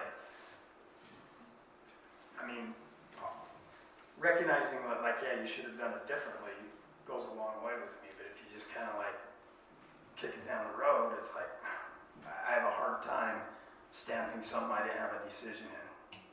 So I can go through and explain, if you would like me to, the rationale as far as hiring employees. We did have 2 employees that quit last year. We had a financial manager that was getting paid second to the highest wage in the city, and it didn't feel like that it was financially prudent decision to continue to pay someone that much to do the job that was being done. So the decision was made to hire a financial clerk that ended up doing all of the billing that was done. That's just, so, I know the process, but you said we, so who is we? It would have been nice to include all of us, and then you probably would have our support 100%. But when you do the backdoor thing, it's like I have a little bit of a problem with that. So now, that's all I want to know. If you were to do it different, would you have included us? That's all I want to know. Not the whole process, because I've heard it a bunch of times. Okay, so the mayor is responsible for the employees, of the hiring of employees. That is one of the mayor's responsibilities. Well, no, if you go through and read it, it's with, is it a budgetary thing? it's with, anyway, well, I didn't exceed the budget because I was not hiring people and paying them more money. I am responsible for making sure that the departments also follow budget. And so if I would have hired a financial manager and paid them more that was in the budget, yes, I would have been remiss, but that wasn't the case. And at the time and when I say we're talking about staff, because I appreciate every single thing that the city council does, but it is the staff of the city that runs the city every single day. So we have city council meetings that are twice a month, but you have staff that are here 32, 36, 40, some of our public works guys maybe 50 hours a week. So when I talk to staff, okay, what do we really need in the office to make this office function properly? What needs to be done? And it came up with some certain criteria as far as what we had past been paying, what we could afford to pay. The same thing, it was determined from talking to Public Works, as far as hiring another full-time engineer. Hooper City lacked the engineering software to have a full-time engineer, and so yes, even though, as you mentioned, we were paying less to JUB, but we were also paying a full-time engineer $120,000 a year. So you take that $120,000, you take the $90,000. Well, that's about what we're paying now with JUB. I mean, it ended up being so. Do I regret the 2 employees that I hired? Definitely not. They were great. We need a city planner. Malcolm, any of you that have worked with Malcolm know what an extremely fantastic job he's doing. Hooper City needs a city planner. We don't have the means. A town this size, we don't have the means to keep a full-time engineer, and we didn't, and we weren't. And it wasn't my choice for him to leave. He now is the head engineer of another city. So that there again, that was your decision. It wasn't any of ours. Malcolm's a great guy, but he's not a city planner. He does not have a city planner degree or any background whatsoever in city planning. And who's to say we don't need an engineer? Brian did a fabulous job. I mean, I can see a lot of things that are not being done now that he did in the planning commission level and our level too. So once again, we're just hashing it out, but I just want to, know, hey, if you did it different, would you have included us? I think you should have included us. on that decision. You keep saying we, but we is, it's not us, but we are part of the decision process, I would think, and I would hope so. Yeah, and I think when we've gone through budgets, we've done that. And this year, as we've gone through budget, and we've mentioned about hiring another full-time sewer person, we included that in the budget. We have one parks person that is no longer, we kept that in the budget. I don't think there was ever anything that wasn't included in the budget. But to get back to this, we have a tentative budget that now is in front of you that we need to get approved so we can get it on our website. So if there's changes that you want to make, a motion could be made to approve the tentative budget with these changes, so Cami can do those so we can get it put on our website so we meet our state requirement. So is there some specific changes you would like to see made in this budget so she can change those to get this tentative budget approved?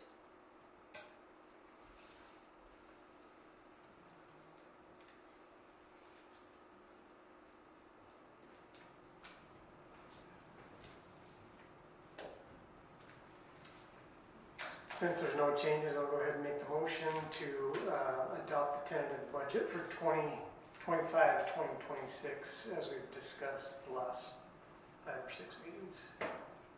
Okay, we have a motion made by Councilmember Hill. Is there a second?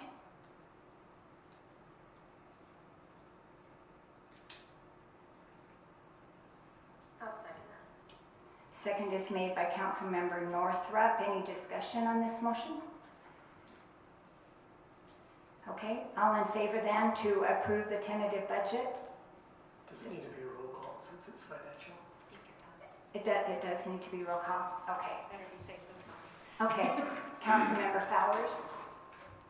Nay. Councilmember Hill? Aye. Councilmember Northrup? Aye. Councilmember Wilcox? Nay. Councilmember Maragoni? Nay. Okay, so So at this point, you have a choice. You can either make another, according to my understanding, I'm not an attorney, but you can make another motion to change it as you see fit, that you would feel comfortable to approve it, or you can be in violation of state law. Those are your options. But we just had the question, was there any changes to the tentative budget? Nobody said a word. that's correct. I think I have too many. Okay. You have changes? I have changes. Good. Go ahead. So, on the council, the tentative budget is for way more than we make now. Executive is as well. The attorney, I think, is way exceeds. Okay, I need dollar amounts and which Okay. one you would like changed. Okay, I think the tentative budget should be the same for the council and executive as well. Were you in participation in the budget meeting last time? That we talked about that? No, because it was held on a day that I can't come. So maybe we should have another budget meeting and so we can have everybody present to talk about why we did that. That probably would be a good idea because I really wanted to be there. Great. We, just in her defense, I tried to facilitate that because, she couldn't be there on a Wednesday, but Cami could have done it on a Monday or Tuesday, but that wasn't allowed. So Deborah did try, and that's why we had that last meeting, is to accommodate her questions, but the meeting was put on a day where she had a prior commitment. So who was in attendance because I wasn't able to attend either because I had a prior commitment. So who was in attendance? Myself and Ryan and myself. So there was the three. We had a quorum. So Debbie, also, do you want to put planning commission back too? Because we had increased an amount to also pay them, or would you like that changed as well? The planning commission, because we had also talked in that meeting because there had not been an increase to the council, executive, or planning commission for a number of years. Yes, I hadn't noticed that. Yeah, so as they well. all were, and one thing that was explained that time, in order to do that, there has to be a public hearing. So even if this is in this preliminary budget, and then we have a public hearing and it is said we don't want to do that, that can be changed. Like this preliminary budget is some numbers that go through that we have, like Ryan has said, we've discussed for months.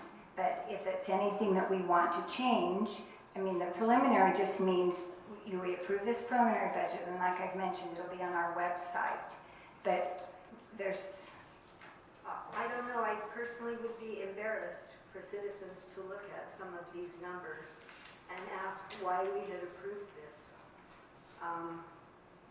I think that we're stewards of their money, and we need to be, I mean, you yourself have told them how desperate we are and how badly the city's doing, and have these kinds of numbers posted on a website for them to see, I just would not feel comfortable.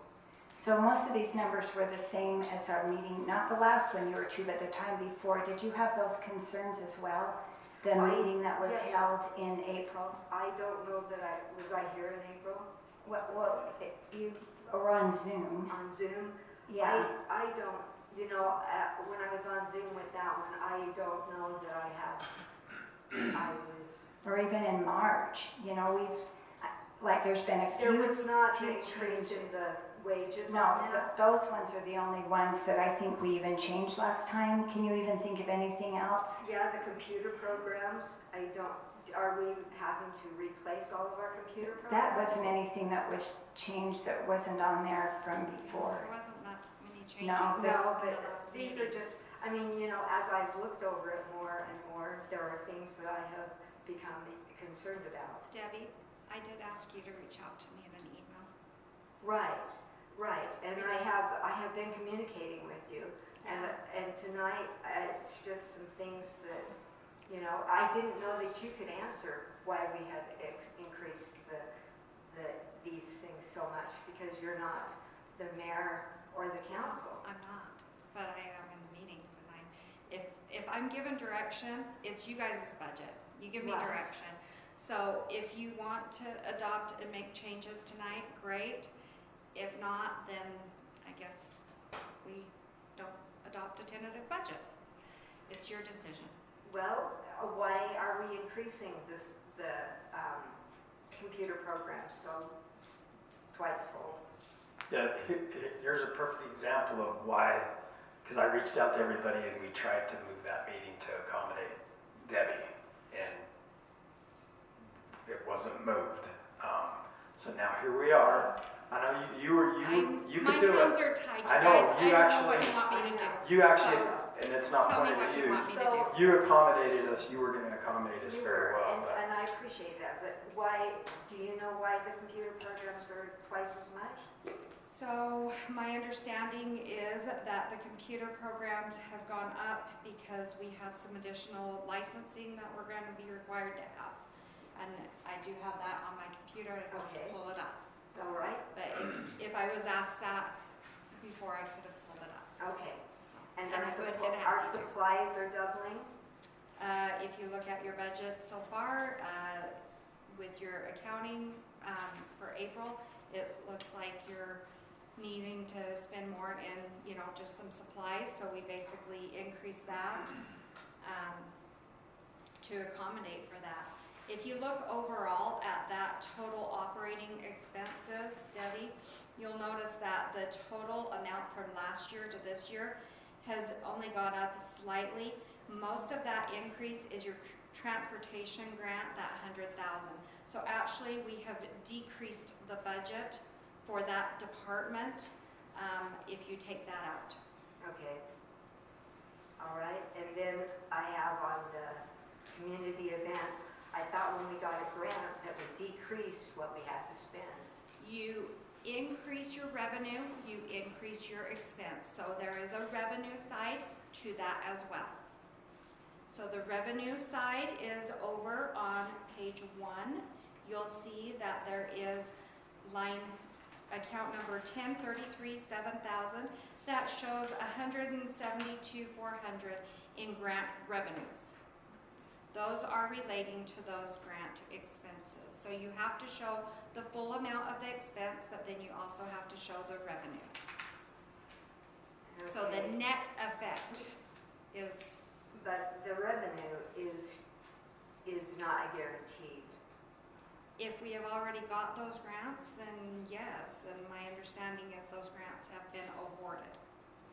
However, Well, I if mean, we yes, do on not, that. I guess I'm not understanding that you spend I mean, this is why I'd rather have a meeting instead of doing it in. well, that's fantastic. I just need to know if you guys want to make changes so that one of you can adopt the tentative budget, or if you want to table it and be in violation of state law. That's all I need to know.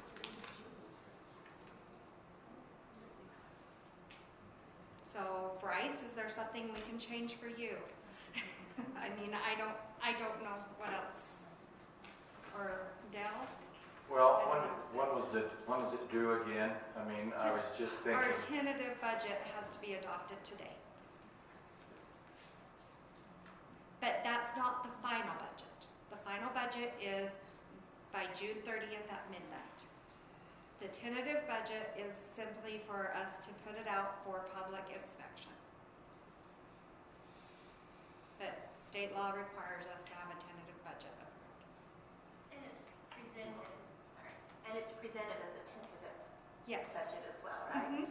Yeah. well, see, so that's, I can put that in bright, bold, purple, whatever color you want. I'll do it. if the purpose of this is to put this out for the citizens to see, I think that's Debbie's concern. Is this the budget that we want them to see? I don't, Well, before we adopt the final budget, there's a public hearing. People have to look at the tentative budget in order to form an opinion of what the budget is, so they can come and form their opinion and have a voice on the final budget. So if we don't post the tentative budget, then they don't have anything to look at to come to the final meeting before we vote on the final budget, correct? Correct. That's why we're doing this today. If you can put tentative in red, so that they know for sure that this is I'm- just tentative. I will put it all over it if you want. Okay. All I right. mean, Because I have no problem with that. I'm just trying to do my Alright. job. Okay, sorry. Oh, I know, and it's not you, Tammy, it has nothing to do with you. I appreciate all your hard work. sure, I feel the same way, but, you know, I would want the tentative budget to show that I, as a member of the council, want an increase in pay. I never asked for that. We've never talked about that in a meeting as a council before. I guess you talked about it when there were 3 of you there. Ryan, you, Mayor, and then Bryce, you made it. But Then we can change and adopt the tentative budget without those increases. Make a motion. I'm great with that.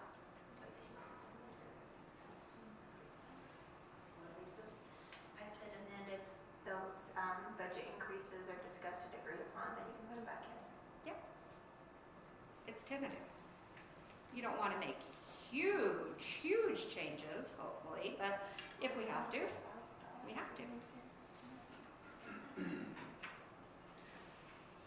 Debbie, would you be all right with that if we take out it was the city council, the executive, and the planning commission? Because we had talked in our last meeting, and one thing which was brought up, it isn't that anybody's saying, oh, let's give ourselves huge raises. That wasn't it. It was the planning commission, city council, and I even said I didn't care if mine went up because my percentage wasn't as much anyway, which I said I don't care.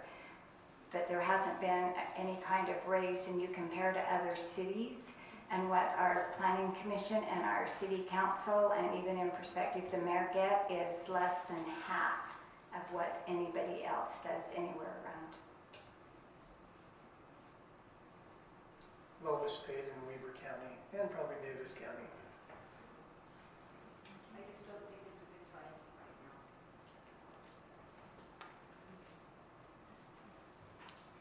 So was like Cammie asked then, is somebody willing to make a motion then to keep the council, the executive and the planning commission back to what they were before?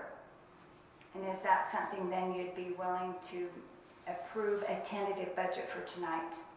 And then if you want to have another budget meeting, if everyone will guarantee they will come, we can do one more budget meeting if that's And something I'm we want happy to to do. do that.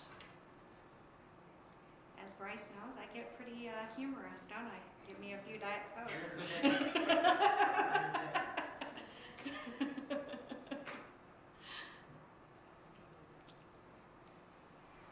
Well, then we need someone else to make an alternative motion then, a new motion, making those changes, if that's going to make a difference on how you will vote. I'll make a motion that we accept the tentative budget for the year ending June 30th, 2026, with the changes of the council, executive, and planning commission returning to their original amounts. And did you want tentative in red at the top of it? And I want tentative in red at the top of it. Okay. Thank you. You're welcome. The motion was made then by Councilmember Maragoni, so those won't be the same numbers as the current year 25, but it would be, Cammie, you would have those numbers. Do you by chance have I'll what? look back at emails. I don't have it off the top of my head, but Okay, yeah. because we did increase, realizing planning commission had to go up because we increased planning commission members. And so, you know, you can't look at the 25 and have it be the same. Okay, so a motion was made by Councilmember Maragoni. Is there a second?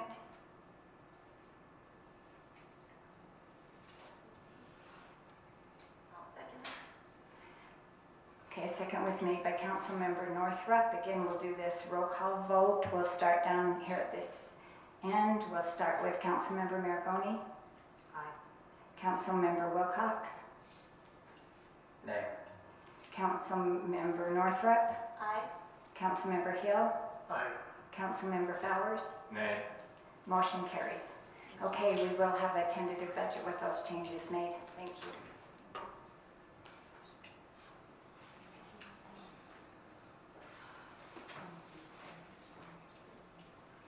Okay, so the next thing then on our agenda is to talk about Can the, I add one thing? yes, So are we having another budget meeting or are we not? Yes, because that's a tentative budget. There's a lot more things that I think that we need to So look at. let's agree upon a date right now, so we don't go through this again. I agree. so we will have to have the final one is for June 17th. So, and again, you need to give Cammie a day or two. You know, that's why the meeting was held last time. Even though Cammie said she could have came on Tuesday, but to have a meeting till 10 o'clock on Tuesday and expect her to have all those changes made to have it out to us in our packet on Wednesday to do for Thursday meeting was very difficult. So we have to be aware also of her time. So if that meeting is going to be on June 17th, you need to at least, I would suspect, well, we will be putting out the public notice. So we need to do it sooner than later, because if we're going to make changes, because for there ever to be any increases for planning commission, city council, or the executive, we have to put out a public hearing on that specifically. So that public hearing will go out what day? June 5th. So we need to meet between now and, I would say, the end of May in order to give Cammie time to make those changes, so we'll know about that. How does, okay, Cammie, again, how does that, well, I guess that'll still work. If we make changes, then that can be with the public hearing notice. We'll have that at that time so that residents will be aware of those changes. So then when it's approved on the 17th, the residents will be aware of what those changes are. Okay. So I propose the 22nd or 29th of May. I think the 22nd works for most everyone. Lisa, does that work for you? Yeah, I can't do the 29th for sure. Okay, 22nd, Dell? 27th or 22nd? Second or seventh? 22nd, next Thursday. Next Thursday. Yeah, that would work. Does that work for you? 7 o'clock works for Lisa, if everyone is all right. May 22nd at 7 o'clock. 6 o'clock, since we have so many questions to I talk know, about. the problem is Lisa can't get here though until 7. Let's just put a time frame for, meet for an hour and a half max. And It's then, not gonna happen. yeah, you're probably right. I'm on at midnight. Sorry. If everybody has so many questions, it's gonna be 3 or 4 hours, sounds like. Maybe if you could submit the questions beforehand, I can have answers ready for you. And if I need to, I'll go to the mayor for the answers as well. I'm happy to do that. If you provide me the questions, I will do the best I can to answer those questions. So preferably if you could get those questions to Cami by the beginning of the week, so she has by Monday, so she has a few days to be able to go through those, would be helpful. Stick with 7. 7 o'clock, Lisa? Okay, yeah, we'll plan on that. 7 o'clock on the 22nd, 2/2. Yeah. Okay. Did they replace the ACs? No, it's Because just it's we're all freezing in together. here. You can bump it up if you want to. Okay, so the next thing on the agenda then is to have a discussion, possibly a motion about the business home sign regulation. We had talked about this a little bit last meeting. I think it's something we ought to do. I didn't even think of your suggestion about, if your home, is like Rawson's, for example, they're 100 feet, 200 feet back. And, so yeah, it makes a lot of sense.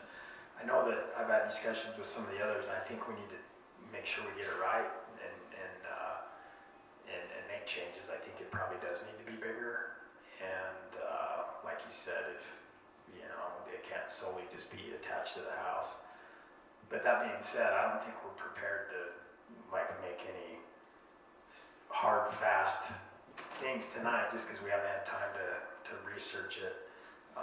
Maybe my suggestion, I don't know if I'm speaking out of line or violating an ordinance, but in the meantime, get you one of those A-frames and stick it out in your yard. Worst case scenario, they'll just ask you to take it down, but I doubt it.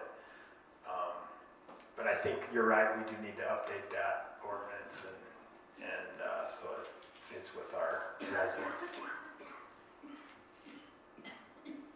So I don't know, is the motion just that we agree to update it or I'm not, We'll have to do a motion to draft an ordinance change.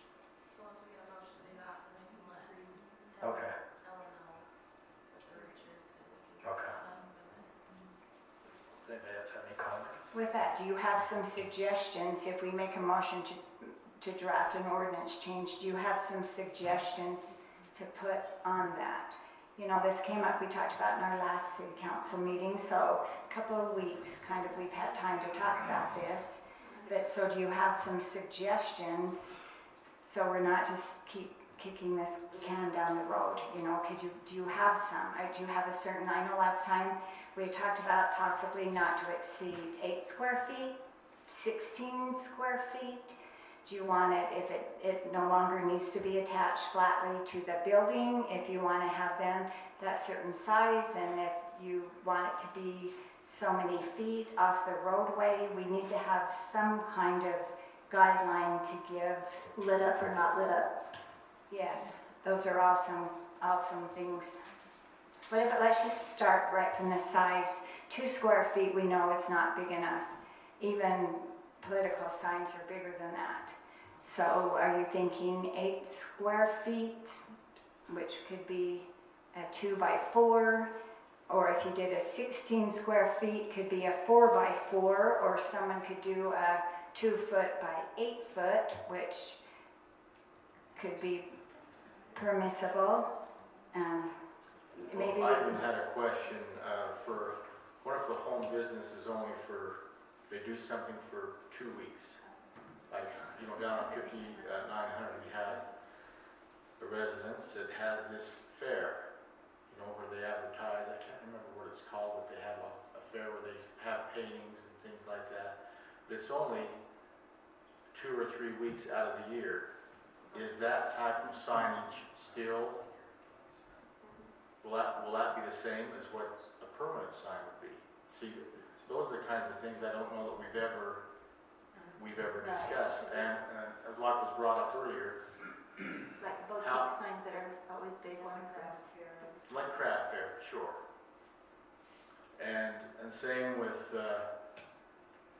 if your house is down a lane a ways, then where is that sign permitted to be? Those are just some things that, you know, I think I've never really thought about the different reasons why the sign placement or size could be different, just based on, you know, what you're advertising and for how long. So if you look actually at this ordinance, it talks about home occupation signs. So I think specifically what this is addressing is a home occupation, which would, like you're mentioning about if someone just, like when they have the fairs or something and that's just a temporary thing, that really would not be a home occupation. These are people that have came in and actually have a business license for a home occupation. That's what this ordinance applies to. So what if that occupation isn't for 365 days a year, though? I mean, what if it is seasonal? That occupation is seasonal. I think they would still have to fall within this ordinance of a home occupation because even if it's seasonal, they are required to do a business license.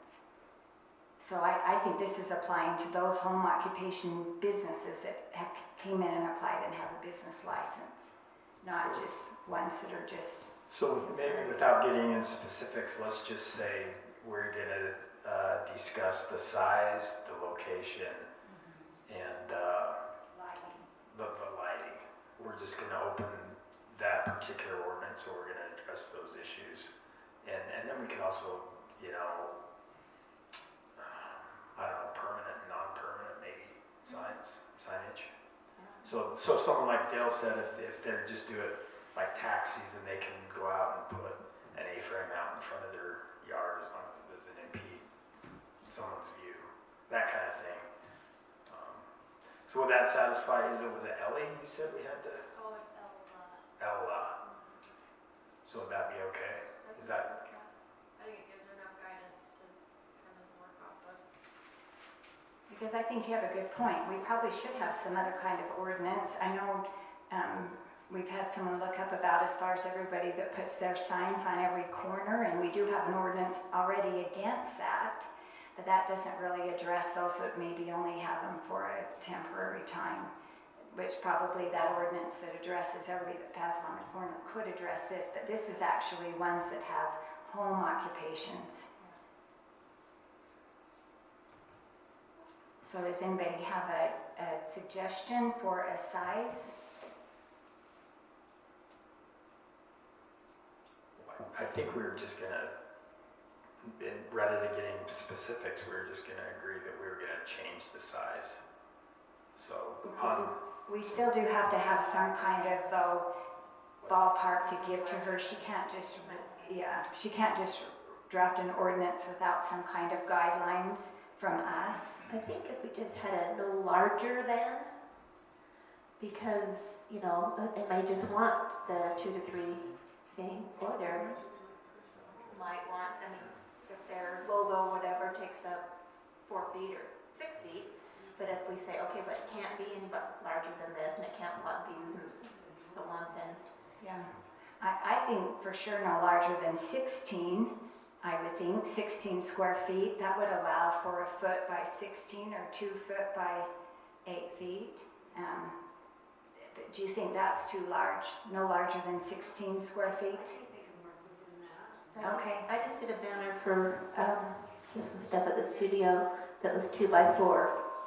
It was plenty, I think it was pretty big. Can we ask her a question? Public. Yeah, sure. Sure, do you have a question? I do. So one other thing that I kind of have a question on, if something you might want to consider, is based on the property size.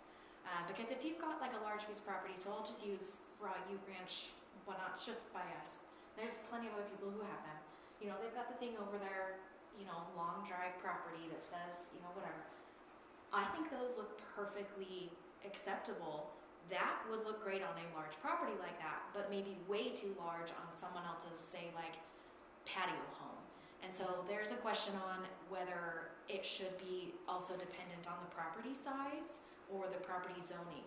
Because I think something that looks nice in, you know, would fit well within, you know, the realms of a neighborhood on larger lots might not look as appropriate on very small lot sizes where homes are much closer together. So I do question if that's something you'd want to also consider when talking about maximum sizes on things, because if you've got quarter-acre lots assigned the same size, it's going to look very different on a quarter-acre lot than it will on a, you know, 3-acre plus, you know, however large. So that, I just think that's something you might also want to consider as you are discussing maximum sizes. Thank you. Thank you. I still feel okay probably with no larger than 16 square feet, and then they would have that. Yeah, yeah. But again, I don't know that we can really, well, we could, but someone that's on a half acre maybe deserves to have as much notice as someone that's, I don't know. I think no larger than 16 square feet sounds good. But okay, what about location? I think it shouldn't only be attached flatly to the building because you can't see it. So I don't know if we want to have to be within the property. It cannot be in the city right away. So it could be as long as yes, on their property. And if they are on a corner, it certainly can't be in that clear view triangle that is there. So if we distinguish that. And then about lighting, do you want lighting or not lighting?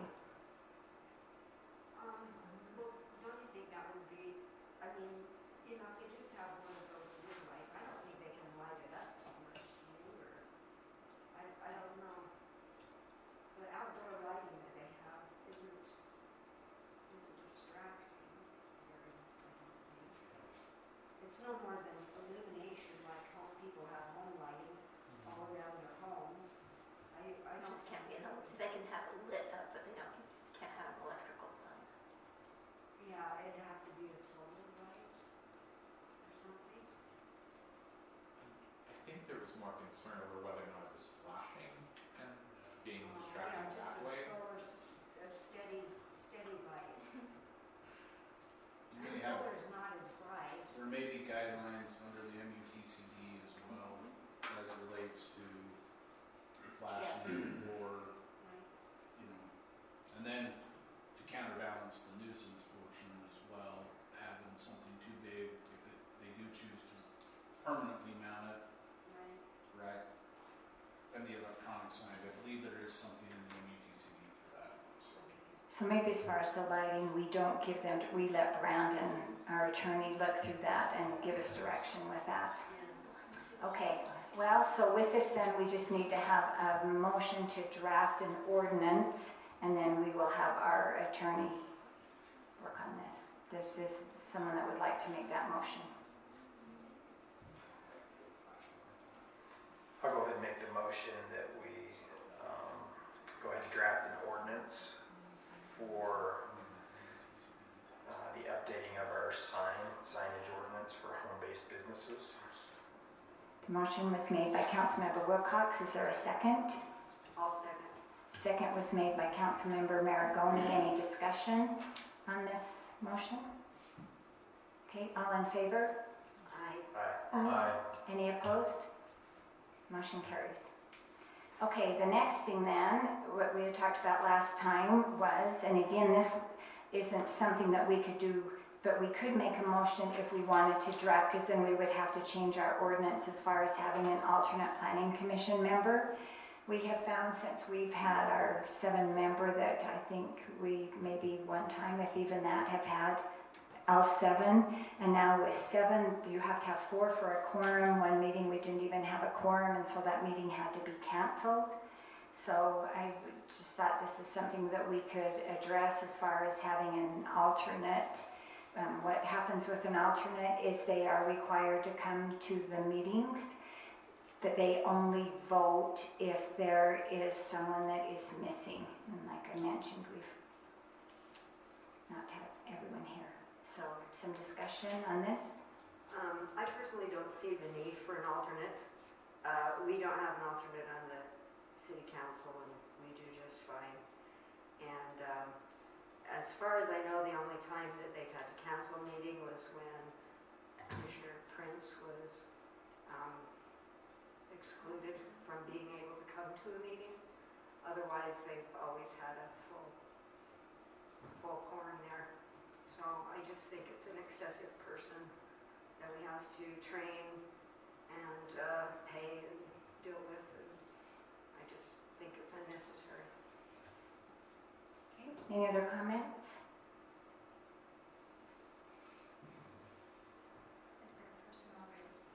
Is there a person already in mind for that position? Yes, there was. And when we did the interviewing, there was. And at the last meeting when this was tabled, it was, suggested that they come and be a part of the meetings and then consider having an alternate. Because like I mentioned, there has to be 4 in the one meeting. We only had 3.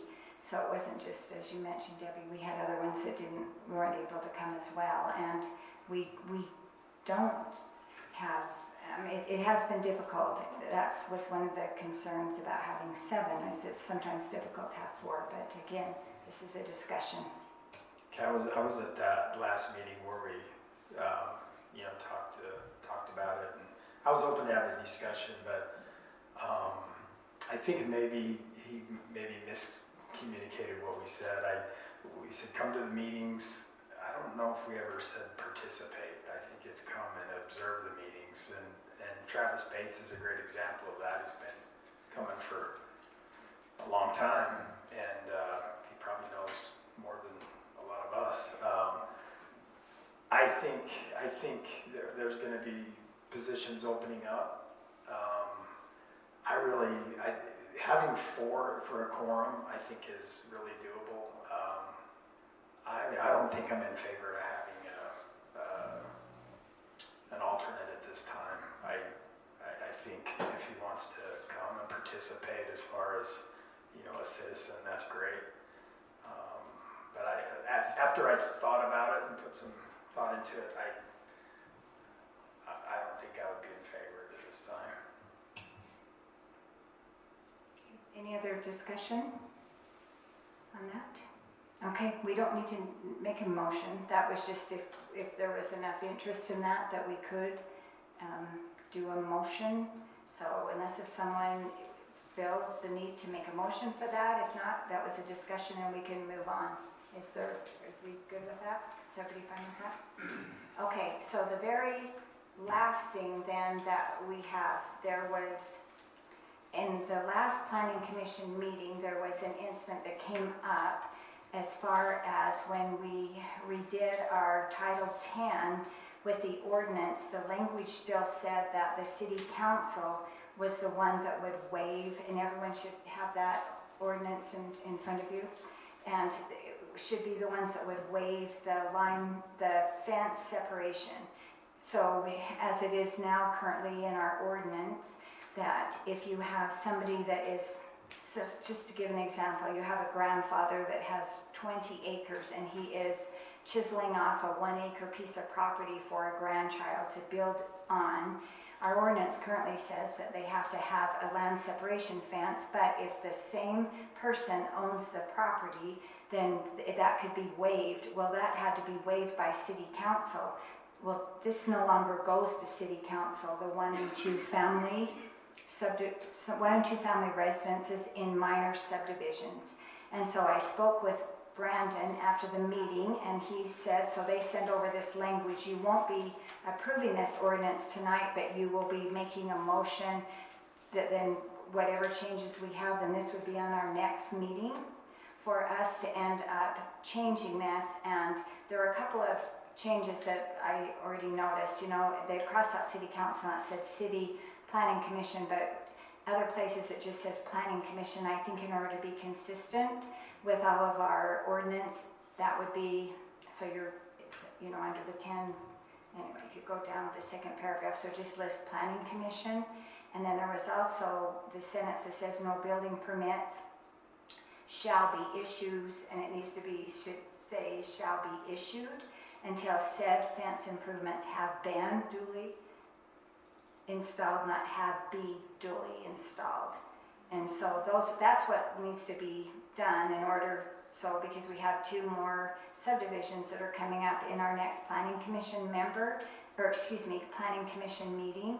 And so if you are in favor of them drafting this, then in our next planning commission, our city council meeting, we will approve the ordinance, so then it would be in place for the planning commission to be able to do their due diligence for the subdivisions.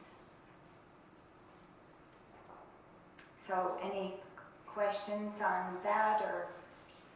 Yeah, I just have one question on that. On that definition of the same person owning that, so the minor subdivision, that lot might be separated off and it'll be by one owner, but it makes it sound like all of the adjacent, are we talking just all the property outside of that subdivision? Or is it talking about the same person owns both? That's what we're talking about, is the same person that owns both. So like I mentioned, if the grandfather gives that acre and they chisel off that acre, so maybe that grandfather's going to continue to farm that back half. But who would own the 1 acre? Who would own the lot? See, that would be a different owner now. Yes, but that's when we redid this fencing ordinance, and this was one that the city council, we redid. And that's what we had said in there, that it would be if it was owned, and again, it was because we have several farmers, and usually particularly in West Hooper, that are just chiseled off a little piece that don't necessarily want. Right, so would we require a letter Yes. from them? Yes, we require a letter. And that's what they had last time. The planning commission required a letter, and they brought a letter in from that property, yes. So is Yes. that in the is that in the language? I'm trying to think if that. Yeah, the it letter was. I think it requirement was, in because there. I had to do that, 12 years ago when we subdivided by that fund there. We had to do a fence and I had to do a letter for the planning commission. The only change we're really making is instead of it saying the city council may waive the requirement, is to say that the planning commission can waive the requirement, because those subdivisions no longer come to city council. So that can't happen for the city council to waive that requirement, because we don't even see those minor subdivisions, which are the one, it's 3 lots or less, and the 1 and 2 family residences, that now it only goes to planning commission. So there's no reason to have in that language for it, the city council may waive. It needs to say the planning commission may waive.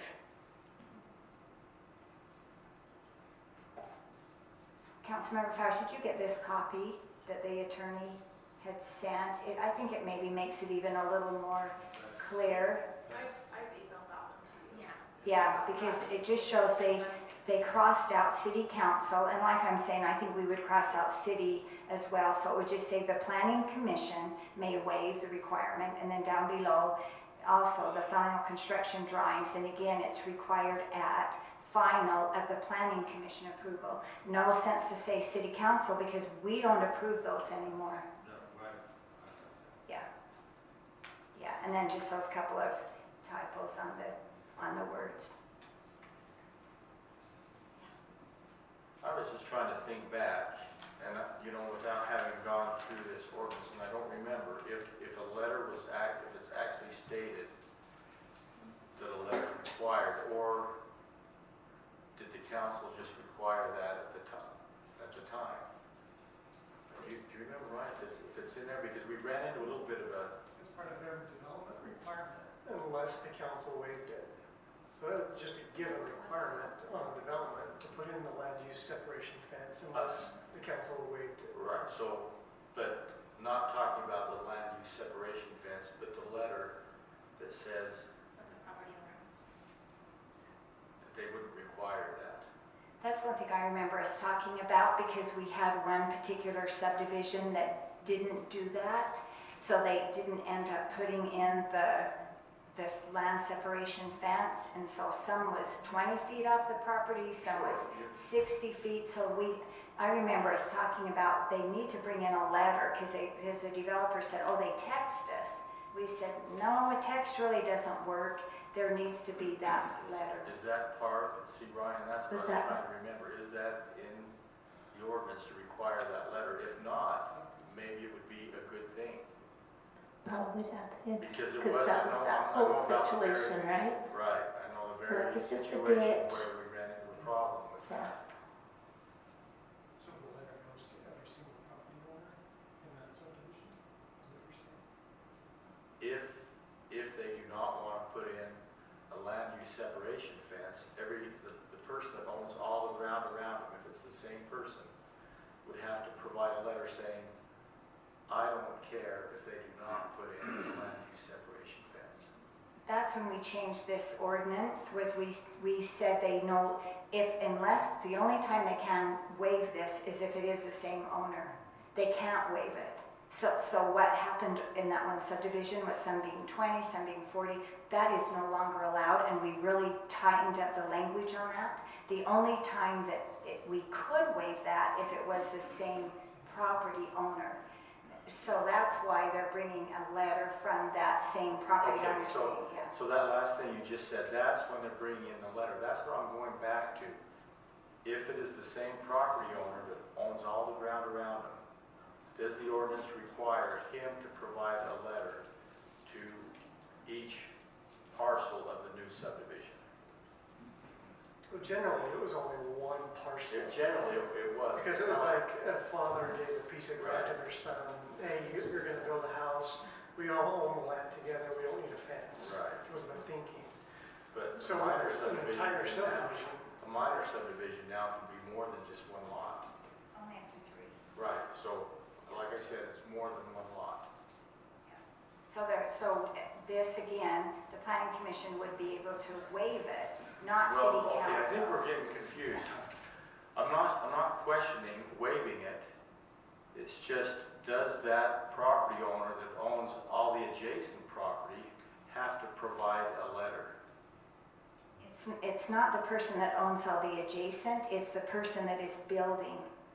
Would have to get a letter? Would have to get a letter From from the person that owns Owns all. all the rest of Okay, the so I land. think that's. Yeah, that's what it is. So like the grandson would have to get a letter from the grandpa stating you do not have, Right, because I the think- property owner is saying that you don't have to put that fence, I'm not requiring you to put the fence around. But again, it's up to planning commission to decide whether they want to waive that or not. Right, That's still but up to again, I them. go back to my question, is it in the ordinance that a letter is required? That's the part that we ran into a problem before. Does the ordinance, because I don't have that in front of me where it says a letter's required. That's not the ordinance. So see, would we prevent the problem we ran into before if a letter is required as part of the ordinance? We don't have the whole fencing ordinance in front of us. We only have the portion that we're changing, taking out city council and putting in planning commission. So we could do some, it's something we can ask Brandon. I was thinking it was, because I remember we talked quite a bit about the fencing, but I'm not certain. I know this came up at the last planning commission meeting and they did ask for the letter.